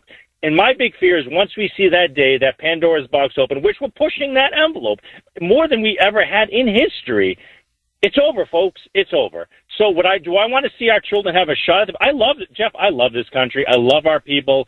I love this country. I'm an independent, but I love everyone. I want us to have a country. I want us to have something our children can look forward to. But economically, this is devastating. But the next level of that, and I didn't even mention AI. We still have that on the horizon. We have a lot of things going on now in the 2020s that I don't know what 2030 is going to look like. So my point is we need to de-escalate, and yes, it's not popular. Yes, it's not going to be 100% what we wanted, but it's better than the alternative. Because the alternative, if you can't see what the alternative is, you're not looking close enough. Well, Jim, look, I hear where you're coming from, and many points I agree with you completely. But we can't, look, it's 2026, it's June 11th. We can't, I understand, we can worry about 2030, we can worry about AI, we can worry about all these things, but the president has to act here and now. He has given them the deal of the century. Their regime survives. No one is going to threaten them. They will stay in power. Every economic sanction will be lifted. That's never happened to the mullahs since they came to power in 1979. $100 billion in unfrozen assets. They can rebuild their country in a year, 2 years, completely. Their economy, much of their military even. All they have to do is reopen the Strait of Hormuz, which is what it was February 27th, but the day before the war began. So no one's asking them to, sacrifice something. They're not giving up land. They're not giving up territory. It's return the strait to what it was before. And one condition, you can't have a nuclear bomb, period. Why can't you have a nuclear bomb? Well, to the mullahs, because you keep threatening to use one against your neighbors and against Israel, which has over 100 nuclear weapons or missiles. So you nuke them, they will nuke you. And that means the world gets nuked. Or you can blackmail Europe. Or God forbid one day you can blackmail us. So the world doesn't want you to have a nuclear weapon. It's not just the United States. So either, to the mullahs, either the world is crazy or you're crazy. And I got news for you. I don't think the world is crazy. So I can't be more fair to you. Reopen the strait so global oil prices come down to what they were before. You can sell all the oil you want. We're not going to stop you anymore. You can sell anything you want. Petrochemicals, pharmaceuticals, they have, other sectors. We will no longer sanction you. And you'll have access to $100 billion in unfrozen assets. It's going to be freaking raining money all over Iran. And China wants to gobble up all of your oil. You can sell them all you want. They'll buy everything you have. So you will be completely economically back on your feet. You just can't have a nuclear bomb. That's it. Because you keep threatening to use it to bring about the 12th Imam. And this is Shia apocalypse and the end of days. You guys won't shut up about it. So now nobody wants you to have a bomb. So I don't think they're asking for too much. I don't think Trump is asking for too much. And, you know, after the military beating that they took in Operation Epic Fury, anybody with half a brain would say, take the deal. I mean, to me, it's the deal of a century. I mean, Trump gets what he wants. The West gets what it wants. But if I look around the room and I'm like, guys, we were this close to being overthrown. They were going to tear us to pieces on the streets of Tehran. And we get to stay and we get to rebuild everything. And economically, we'll be in a much stronger position than we've ever been, than we could ever dream of. And instead, you're jerking the Americans around. And now you're downing Apache helicopters in the midst of a negotiation. There's a certain point, Jim, where you say, okay, you want to be that crazy? You want to be that fanatical? You want it? You're going to get it. And Jim, this is their problem because everybody's forgetting one very important fact. There is an airtight naval blockade on every port in Iran. It is suffocating them. It is choking them. It is strangling them economically.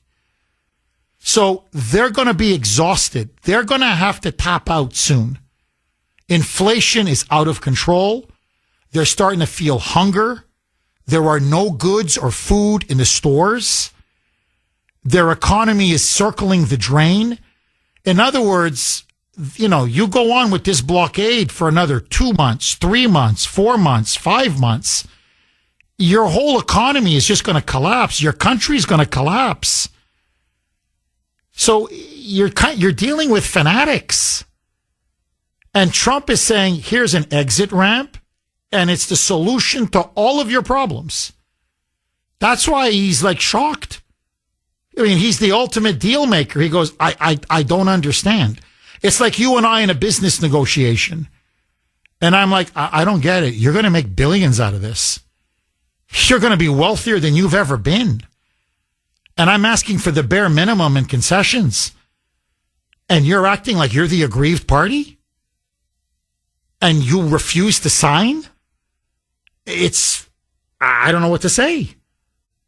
So I think, Jim, that's where we are. And no, I don't think it's going to go nuclear. I don't. I think the Russians now are in big trouble in Ukraine. I think you're going to see some kind of a ceasefire or peace settlement there. They're going to keep the land that they've taken from Ukraine. But I think Putin is exhausted. Zelensky has said the Ukrainian military is exhausted. So I don't think the Russians now at this point, talk about their economy. Their economy is crumbling. They can't attack any other country, never mind NATO. And Israel so far, say what you want about Bibi Netanyahu, when Trump has told him to restrain himself, he has. So I don't see a nuclear war on this. What I see are two options. Either we leave now and the mullahs retain control over the Strait of Hormuz, which would be a disaster for the world, and the ability to develop a bomb, or Trump says you're going to get 30 more days of bombing. And that combined with the blockade, Jim, I think it's good night, Irene. I don't see how the mullahs survive another 30 days. I think they've overplayed their hand. And now Trump is going to call them out on it.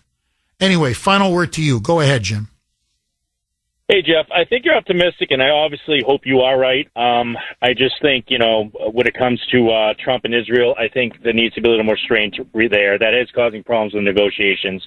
And, I think Iran would hold out. I just think they don't care. They will hold out as long as they can. But I hope you're right. Again, I think we have a lot of matches around us that are ready to burn, and I hope they don't get lit. And But, I'm the type of person, whether it happens or it doesn't happen, I'd rather not push that envelope and try to get as far as we can, especially since I just described what's going on the last few years alone. It's, it's a very precarious time in history, and I just think we need to make some really good moves. And I think we need to get not just us involved in this Iran issue. If we want to make it right, we need to get other countries really involved. Well, Jim, look, I agree with you. I think other countries, maybe an international peace settlement. I agree with you. If it'll make the mullahs more, maybe a security guarantee, say from China, that no one will overthrow the regime, but you've got to give up your nuclear weapons. Eddie in Maine. Thanks for holding, Eddie, and welcome. Morning, Cormier. Eddie Sebago, Lake, Maine. Thank you for taking my call. My pleasure, Eddie. A question I wanted to ask you. They have all this technology with the satellites and everything. Why don't they just use the bunker bombs until they know they hit the radiation stockpile they have? Eliminate it that way. And number two, trying to save the world. You're not going to get any respect or any praise from the world until long after the war is over. And President Trump, you really got to consider 2028 is not that far away. The Democrats take over the presidency. They're more dangerous than the friggin' mullahs, especially to him and his family. Eddie, that's a great point. Look, you don't have to even think that far ahead. Just November 2026.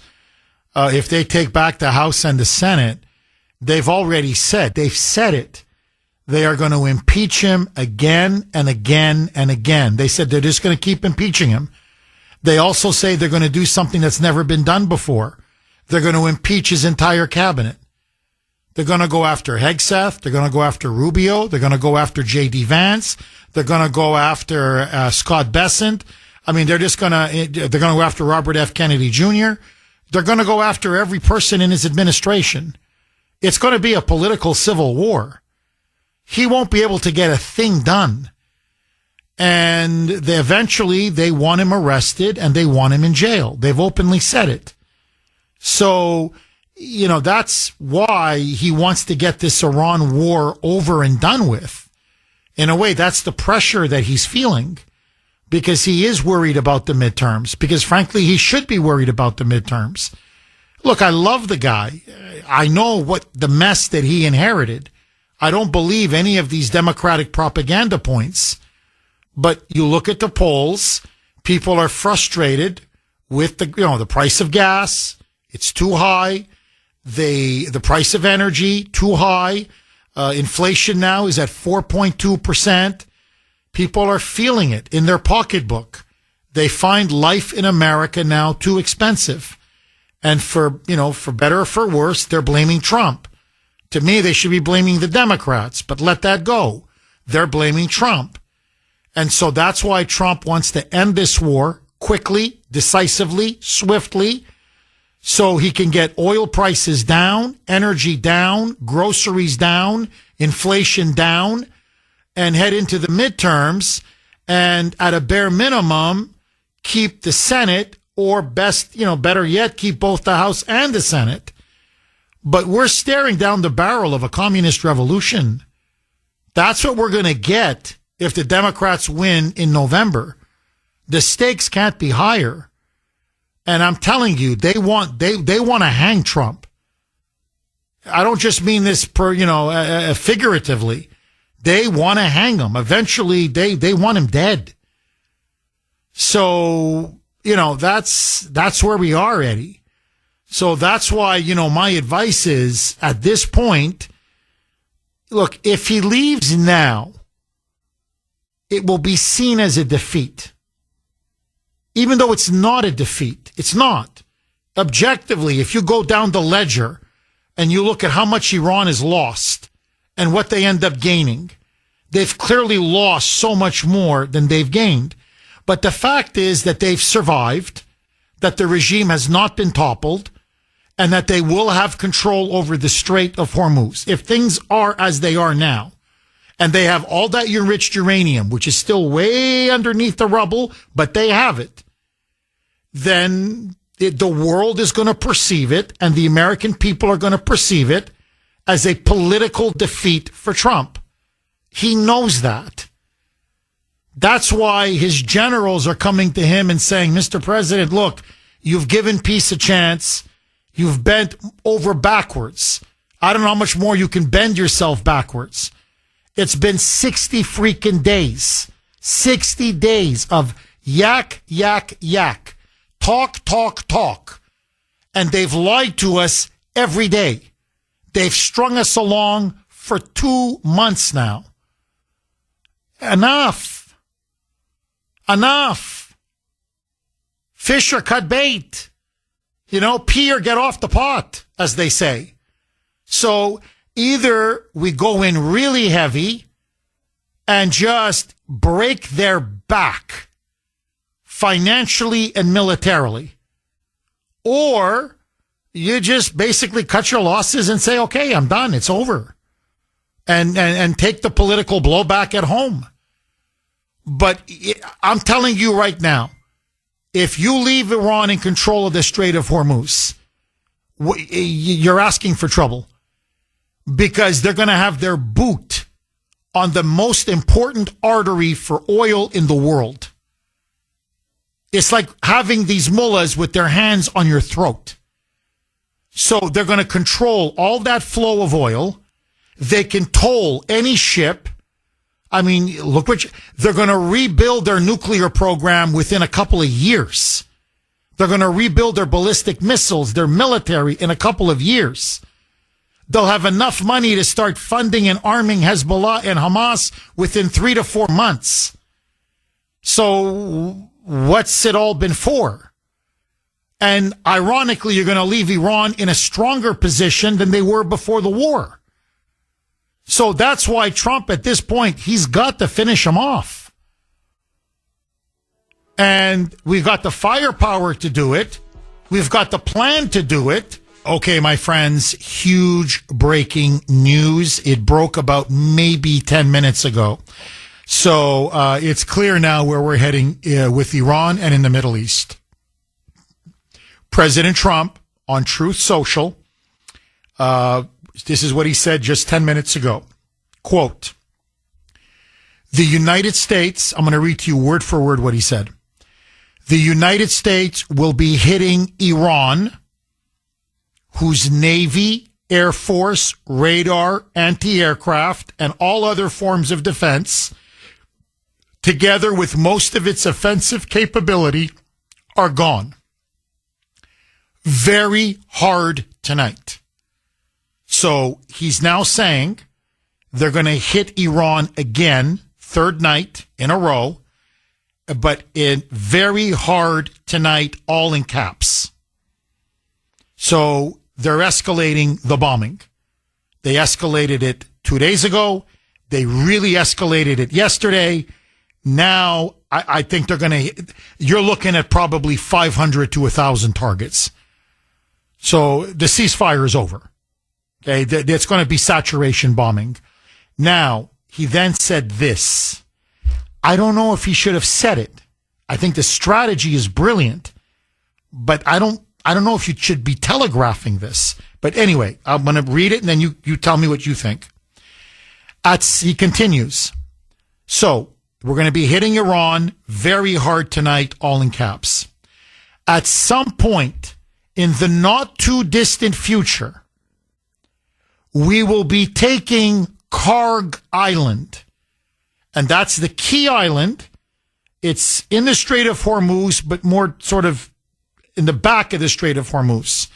That's where all of Iran's oil, which they export to the world, goes through Karg Island. That's their hub. It goes through Karg Island, and that's where they then pour them into oil tankers, and then the oil tankers then ship them out to the rest of the world.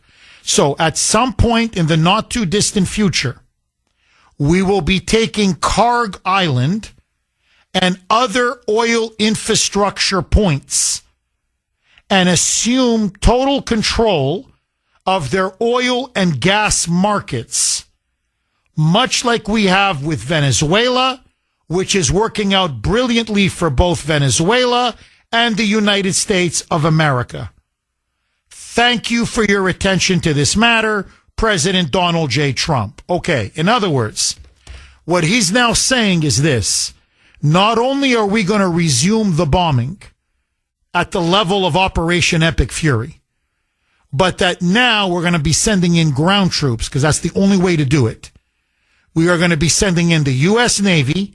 We're going to be conducting amphibious landings with ground troops. We are going to take Karg Island and several other strategic islands and locations in southern Iran in order to take over their oil infrastructure the way we have in Venezuela. And basically now we're taking Iran's oil. Now, if this is the case, and I don't think Trump is playing around, we're talking now about a partial invasion of Iran. The Iranians will not allow our Karg Island to be taken.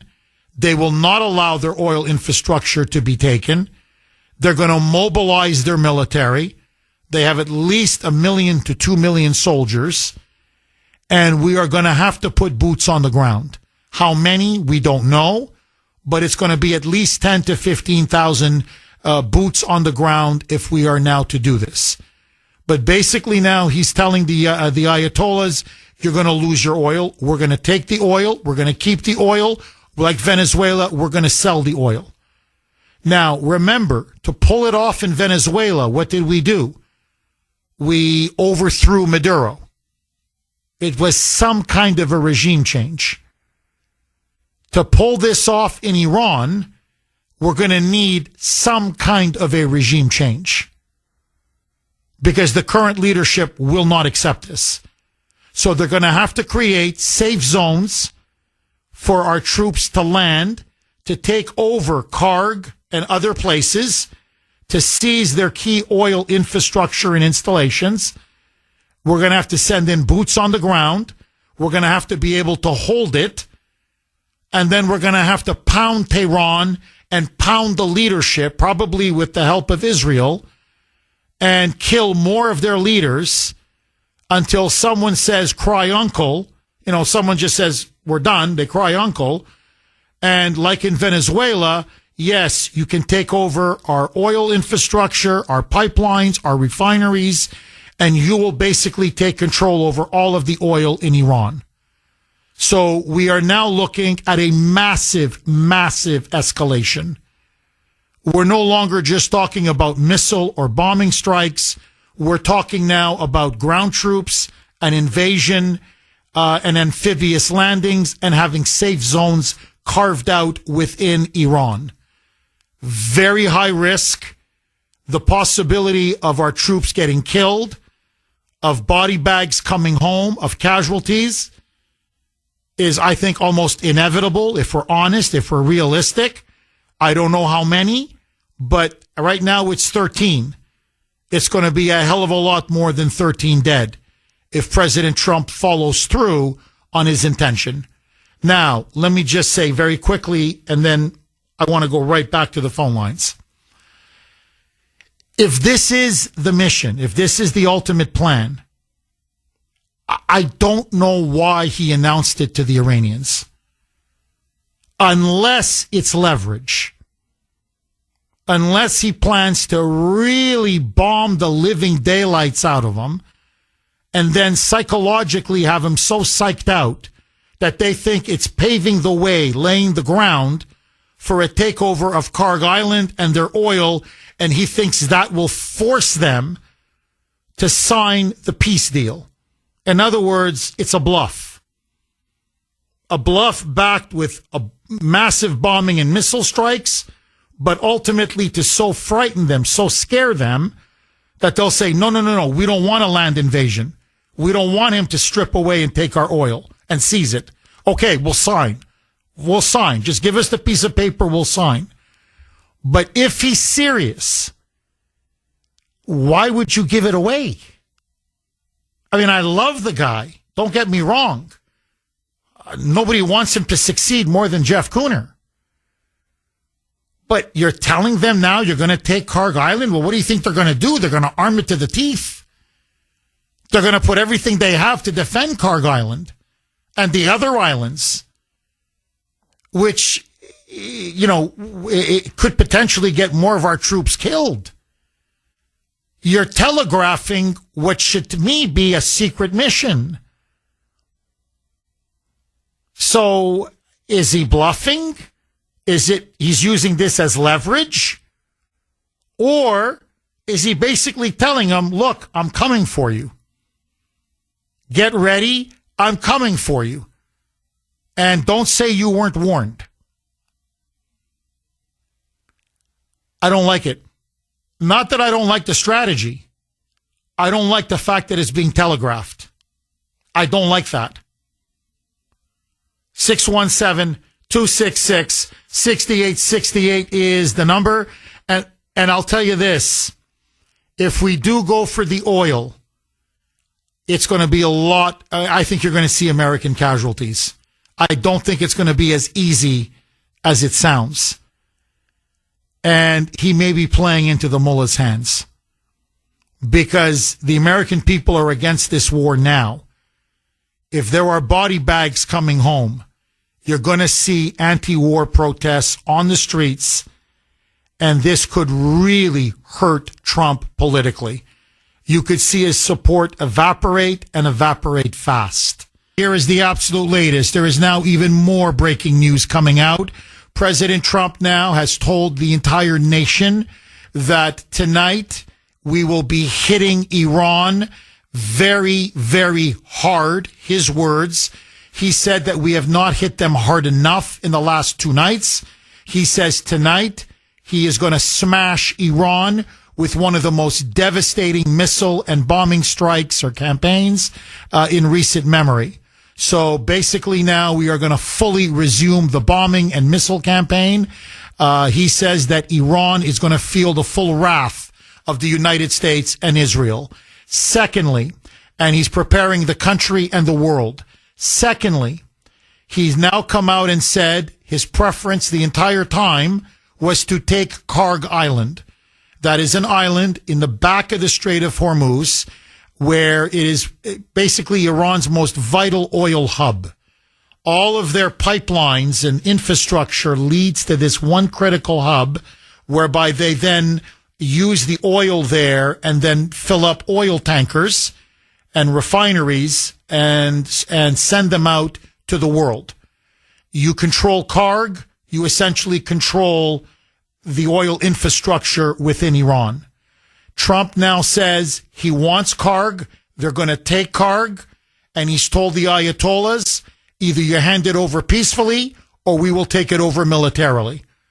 So we are now going to be launching some kind of an invasion, an amphibious attack, combined with the U.S. Navy, air, and I would assume some ground troops in order to seize Karg Island. He says we're going to take it in the not too distant future. And eventually, he says all of Iran's oil infrastructure will be ours, which to do that, you're going to need some kind of regime change. And we are going to be at all-out war with Iran. So the president now has had it. He's given up on diplomacy. And now we're back to war. And it could be a much bigger war than Operation Epic Fury. 617-266-6868 is the number. And the president is preparing the world, saying, we are taking, or as he put it, we will be taking Karg Island. That's it. It's no longer negotiable. I want to read to you this text from 617 because it sums up my feelings, and I think it lays out brilliantly what the president now needs to do. You can text the Cooner Man, 70470-70470. Jeff, if I could give President Trump one bit of advice, it would be this. He needs to give an address from the Oval Office and explain in clear and calm terms the following points. Number one, Iran must never have a nuclear program, and tie it to the concept of how the regime strangles the Strait of Hormuz and holds the world hostage with mosquito boats and drones. Just imagine what the regime would do with nuclear weapons. Brilliant.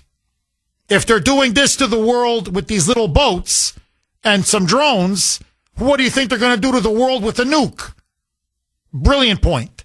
Number 2, and this is so true, the advent of drone technology has revolutionized warfare in a way that has shocked and surprised everyone. And because of that, the world cannot tolerate the Iranian regime possessing any sort of nuclear material. Drones can deliver deadly, dirty nuclear bombs into cities far beyond the Middle East. And that is why that material buried in the Iranian mountains, the enriched uranium, must be removed and secured. Brilliant. 3, the Democrats sit with the Iranian mullahs at the negotiating table, not with us. In other words, the Democrats have openly allied themselves with the Iranians. They're practically sitting with them at the negotiating table, not with our representatives. Let the American people know that the Democrats are actively sabotaging our country, our military, our troops, and our vital national interest. And finally, 4, we are not escalating a war. We are winning a war Iran declared on us and the world 47 years ago. And he must do this, and I so agree, in a well-crafted speech, not ad-libbing. He must do it on live television, not on Truth Social. And he must do it today. 1,000%. I agree 1,000%. He's got to address the country from the Oval Office, on television. No more tweets, no more Truth Socials. I don't care what the time is. The networks are going to give it to him. He can't be ad-libbing. I agree. It's got to be a very well-written, very well-crafted speech. And he has to, those 4 points, he has to lay them out to the American people. Why we're doing this, what's in the national interest of the United States, and how this war now has to be fought to a decisive, conclusive victory and end. And as Trump has now told the world, Iran is an evil nation. They must be stopped. And starting tonight, he said, they will be stopped. He needs to prepare the country for the war that is to come. Marlene in Waltham, thanks for holding and welcome. Excellent. Agree. Perfect. I want to add something, which is why I call. I think the president has a lot of strategies going on. I mean, every single military, higher-ups, and the ones that do intel and plans and everything else. So he's got a lot of different strategies, and why he held this long. There's a strategy there, especially meeting with China. And I mentioned that about a month ago when I called to bombard them and drop food and water to the people. I want to ask now is, where's NATO? Should he include NATO or those countries that have offered help?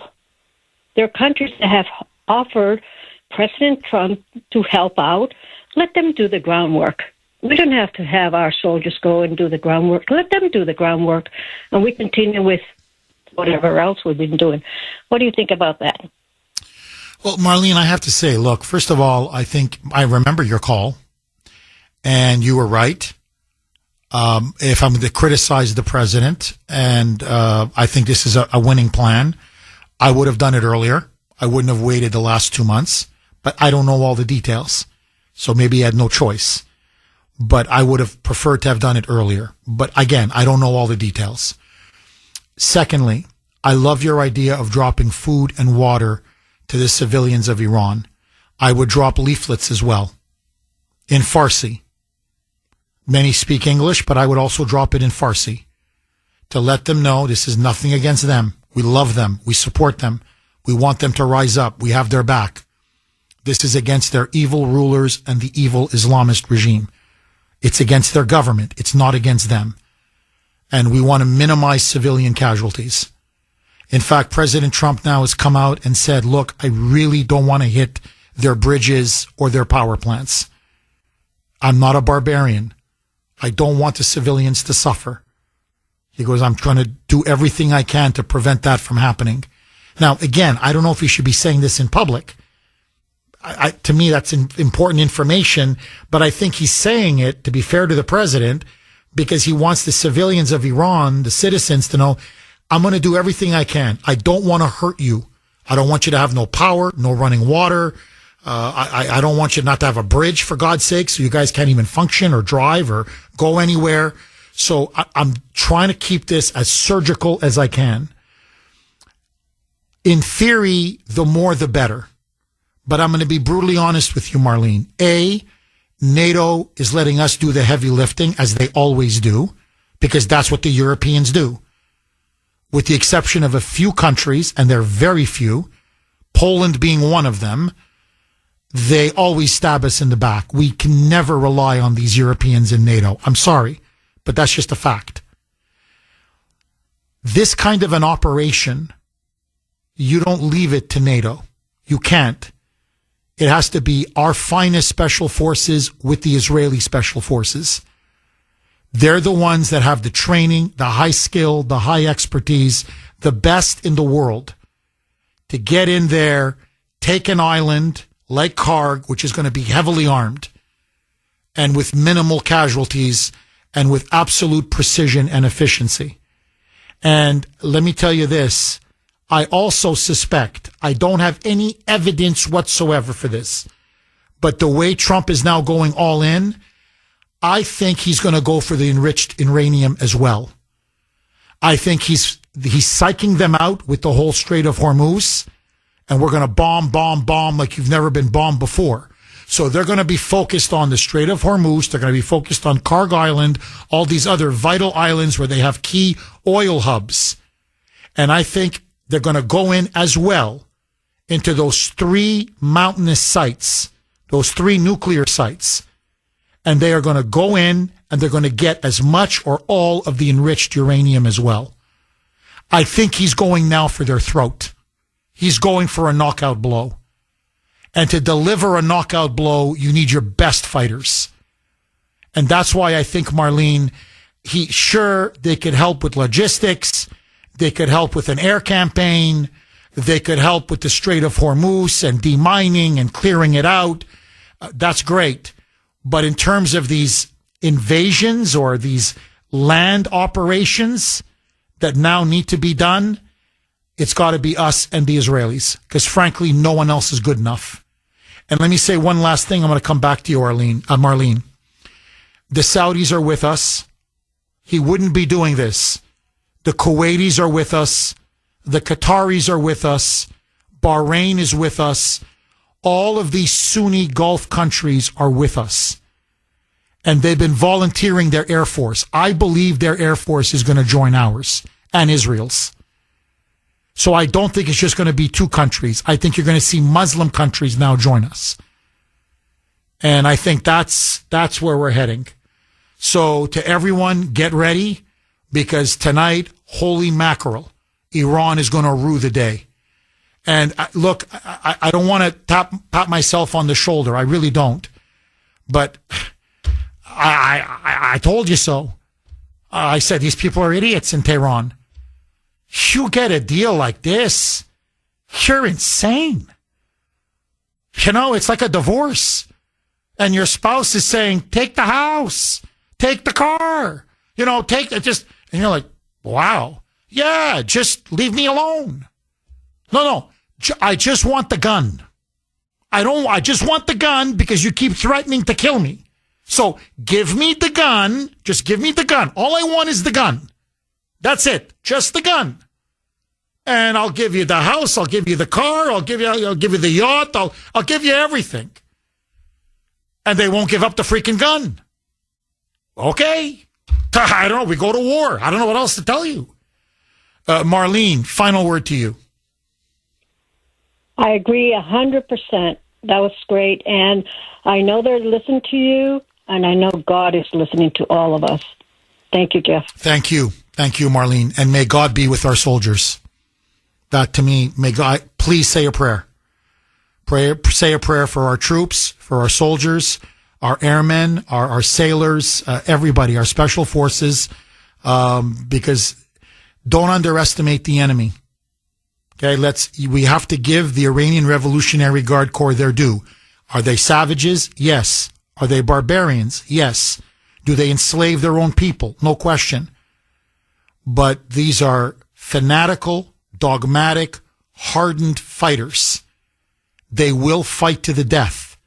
They have drones, they have ballistic missiles, and they have the willingness to sacrifice themselves and to die.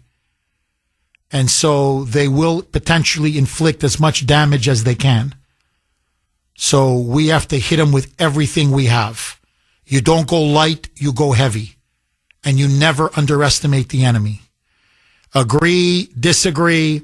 Bruce in Woburn. Thanks for holding, Bruce, and welcome.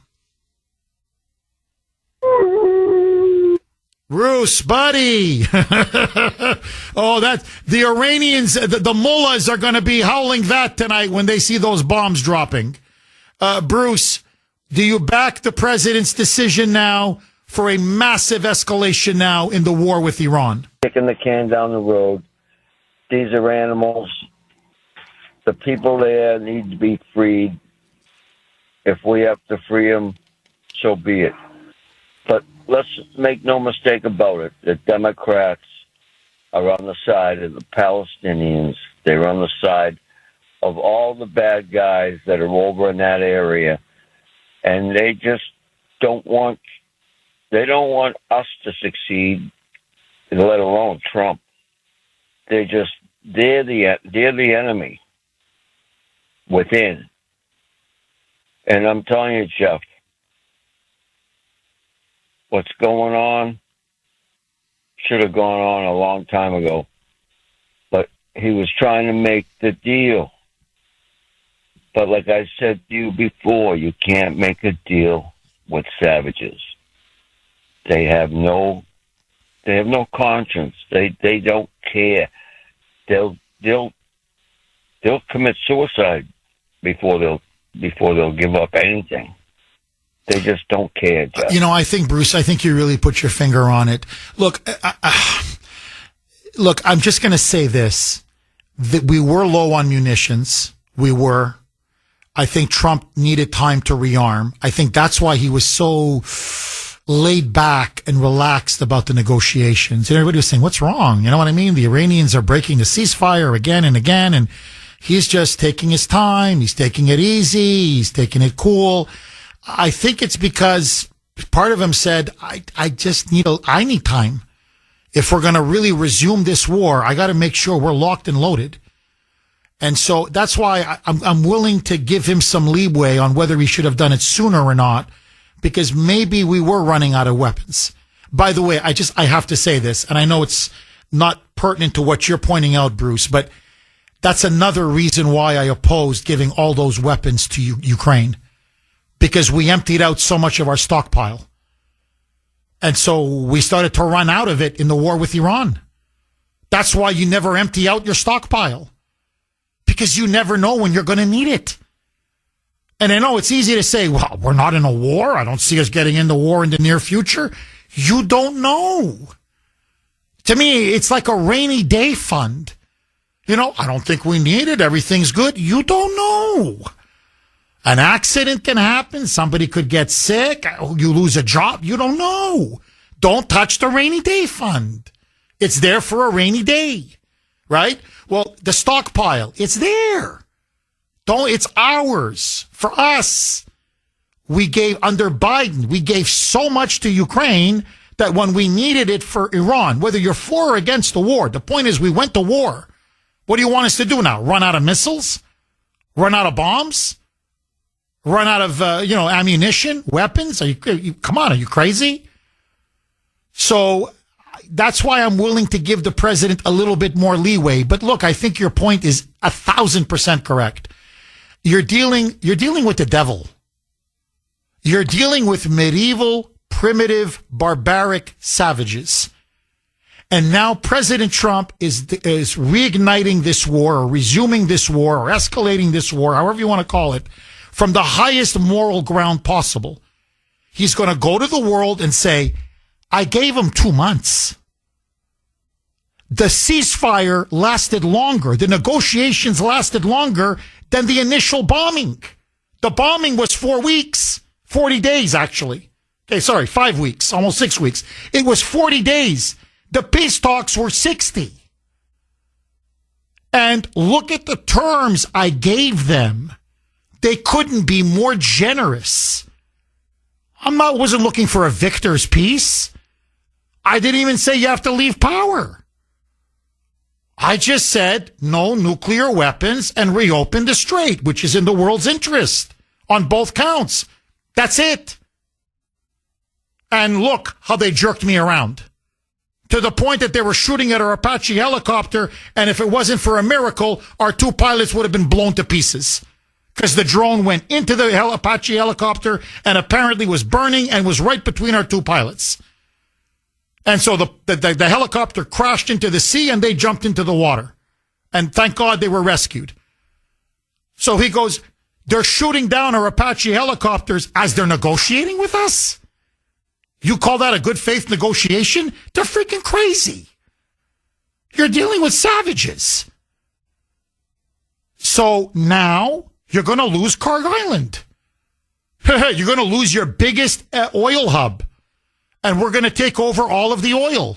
You're going to lose everything. So he's going now for the jugular. And look, I just hope if he's going to do it, do it. And I truly, this has guided me my whole life.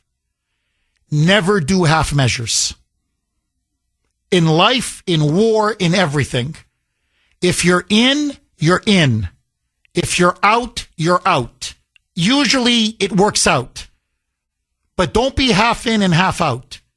So to the president, if you're going for their throat, you go for the throat. You know the expression, if you're going to kill the king, kill the king. So if you're going in now to break them, 617-266-6868. Couple lines are open if you want to jump on. Okay, dramatic developments now for about the last hour. We will be bombing extensively Iran tonight. We're going to hit them very, very hard. As the president said, we are going to resume the bombing campaign. Furthermore, Trump now says we will be taking Kharg Island, strategic oil hub in Iran, with the goal of taking over their entire oil infrastructure. This means we will have to send in most likely ground troops. There will be amphibious landings and a partial invasion of Iran. My question now to you, this is a huge escalation. Do you support President Trump, or do you believe it is a mistake? Is this what we need to end this war and break the regime once and for all? Or are we sliding towards a protracted quagmire and potentially U.S. troops coming home in body bags? Do you support or oppose Trump's escalation of the war? 617-266-6868. Agree, disagree? Brooks in the Freedom State, Florida. Thanks for holding, Brooks, and welcome. Jeff, thanks for getting me on. My pleasure. Okay, I'll make it quick. I've been sending you emails and calling into the Kuno Report, and my prediction on this was that we were going to take Kharg, and I kind of got in on that pretty early. It might have been, kind of the cast-off from Venezuela, but you got me to think about something else, Jeff, which is that we might have been rearming during this time, and I hadn't thought about that, and that's a pretty strong, solid prediction. Another thing that might be happening too is that if he really wants to take down the mullahs prophylactic, the IRGC, it might be persuasive to call every soldier into that region, into Kharg Island, which, by the way, is only 8 miles. I mean, we took Normandy. What was it? 50 miles, Jeff? I think Normandy. That's right. From left. Yeah, That's right. And how many troops? 70,000, right, of us? Yes. Yeah. So if you think about the smart technology we have, right? And I know you're not a big fan of General Keane, so I'm not going to, prop him up, because I listen to your feedback about what he says. However, I don't think he's a liar. What he's indicating is that they really have terrible, terrible missile response rates, whereby when they launch, their projectiles are spastic. They don't really have great control. And if that's correct, and we've got an 8-mile spread, and we're calling in the IRGC soldiers to protect Kharg, I mean, this might be a tactic to eliminate them. But I liked your point earlier. So he's going to have to finish this. Another thing too, Jeff, is that the oil market predicts on futures, right? So let's talk about that briefly, because I want to get my points in. I'm sure you've got a lot of people waiting. If, in fact, we grab that oil, which I think he's going to, and I said that 2.5-3 months ago, the oil markets are, what affects the stock market isn't so much what they have in stock. It's the futures, what they are expanding on, what they're developing, what they're drilling. If we have possession of that, don't you think that could affect oil and gas prices fairly quick? Yes. Okay, me too. So we got a lot at play here, man. Oh, I agree. I think this is the pivotal moment in the war. I think there's no question now. And we're going to see how the Iranians react. I mean, the regime, but also the Iranian people. What I would like to see Trump do as well is bribe members of the Iranian military. Openly. Just say, you know what? If you don't fire on our troops, if you drop your guns, or better yet, turn them on the regime, we'll pay you. We'll give you an amnesty. Everybody will get it for whatever crimes you've done. I'll give you an amnesty, but we'll pay you.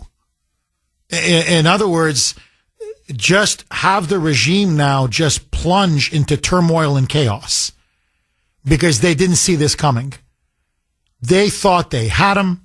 They thought he lost his stomach, that he just lost his thirst, or his fight for the war, his thirst for the battle.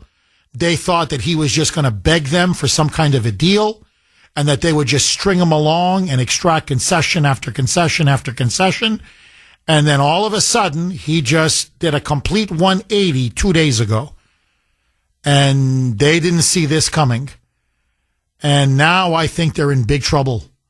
If we can pull this off the way I know our special forces can pull this off, with the Israelis fully behind us, I think we can land a devastating blow. A blow that the regime may never recover from. It is very high risk, though. Look, if they're waiting for us, they could kill a lot of Americans. If this thing goes sideways, this could be the end of Trump's presidency. I mean, I'm not saying he's gonna, be overthrown, but if there's, huge casualties from this, I think the American public are not going to forgive him. I don't think the American public will forgive him. And so it's high risk. A lot is now riding on his decision. So it's almost an all or nothing gambit. He's looking a breakthrough. He wants to break the stalemate, and he's now basically going all in. Brooks, forgive me. Thank you so much for that call. Very good call as always.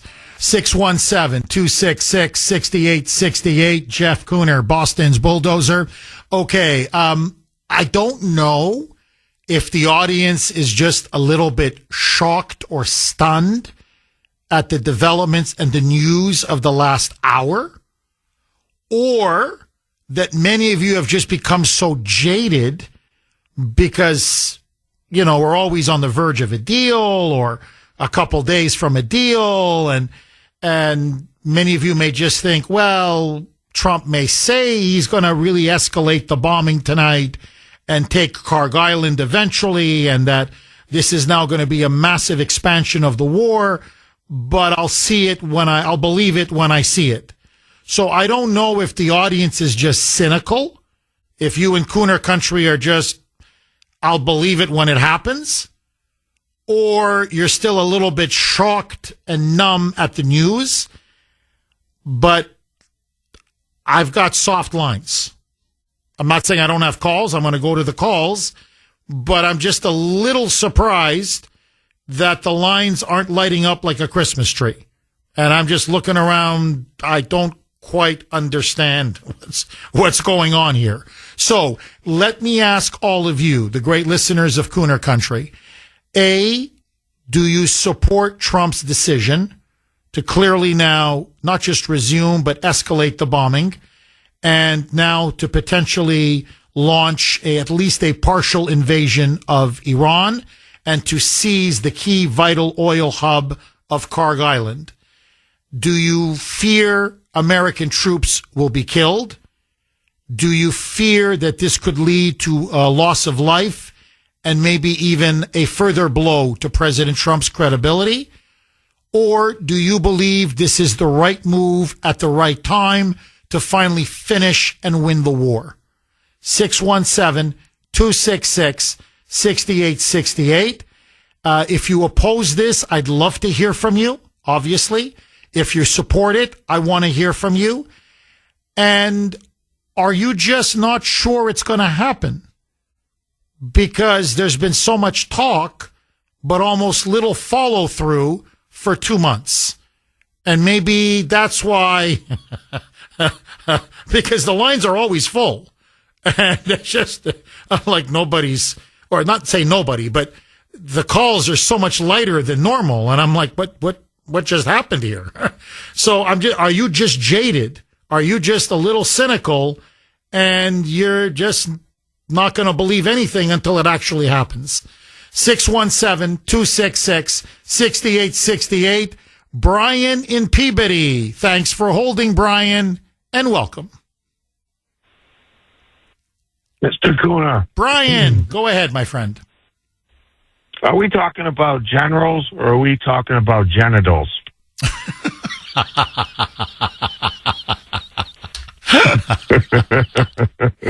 Brian, I take it you're not a big fan of this decision? Look, I've had enough, all right? So, listen, I just want to tell you, right now in my hand, it's in my hand, all right? I just grabbed it.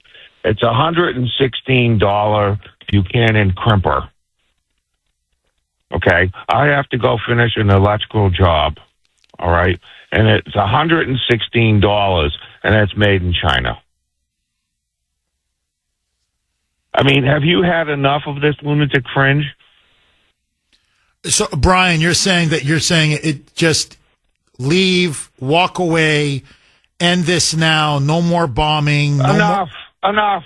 Because oil is too high, gas is too high, inflation is too high, the cost of living is too high, and we're all going broke, correct? I love you in a non-sexual way, all right? And my voice, the way you hear it, it's because I had to take care of a snorkel machine.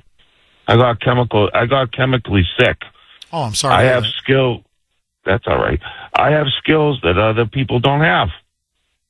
Right? But I'm in Peabody, Mass. I got sick. I had to go and, put all the chemicals in and, do all the hydraulic fluid and all that. And I'm listening to you on the radio, and I think that, I want to be respectful because I respect your platform, but I think you need to get back to basics. We have to take back our country, all right? And we have to ensure that we're taking care of ourselves. Iraq, Iran, whatever, all right? You can go listen to Apple Podcast from 1994. So, I'm sorry. I don't mean to be offensive in any capacity. No. I want to. That's why I'm happy you called. I want to hear from people exactly like you, Brian. So you're saying you're sick of this. You don't want any more fighting, any more war. It's time to put America first. It's time to take care of our problems at home. Correct? Well, yes, but I'm trying to be practical because I know that you like practicality. Okay? I have a $116 Buchanan crimp tool in my hand. It cost $116 for me to get this tool yesterday, and I'm afraid to open it. And it's because I'm up in Gloucester, and I have to go, and I made decisions using wiring that I was trained with over 35 years ago. And 35. And your tool is made in China. So A, it's expensive. B, you don't even know if it's safe. And C, you're struggling to make ends meet, correct? Meat? Are you kidding me? I'm lucky to eat some days. Ugh. This is in your neighborhood, I believe. And you know, I'm not the only one, and I'm listening to you, and you're doing all the right things, but I really think that, you know, let's get back on point. Enough.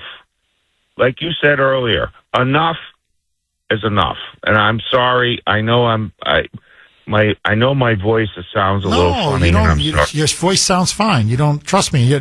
Nothing for you, Brian. Please, there's nothing for you to apologize for. I'm happy that you called, and I'm happy that you told me exactly how you feel, because there's a lot of people in MAGA who voted for Trump feel exactly the way you do, and I'm happy that you have the courage of your convictions. And please, Brian, don't be a stranger. Call again, and God bless you, my friend. It breaks my heart, A, that you have, you know, those chemicals that you had to inhale, and B, that you're, you know, struggling just to put food on the table. That's why, to me, I want to end the war. I want to end it quick so we can get back to low energy, low gas, low oil, low inflation, and the golden age of the economy that Trump promised us.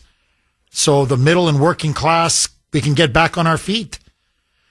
Tom in Lynn, thanks for holding, Tom. And welcome.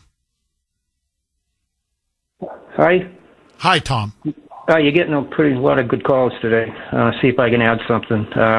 One, you're not the first one who said it, but you're the first one I've heard who mentioned the Israeli nuclear capability.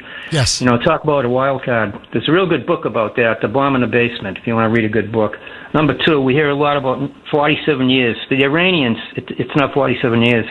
It goes back to BP, MI6, CIA was involved a little bit in a very conservative Iranian clergy when they overthrew Mohammad Mossadegh in 1953. And Kag Island, Spruance or Nimitz or Halsey, one of them said that Japanese unsinkable aircraft carrier, you give us 3, 4, 5, 6 days, we'll sink it. And between aerial and naval, they dropped hundreds of thousands.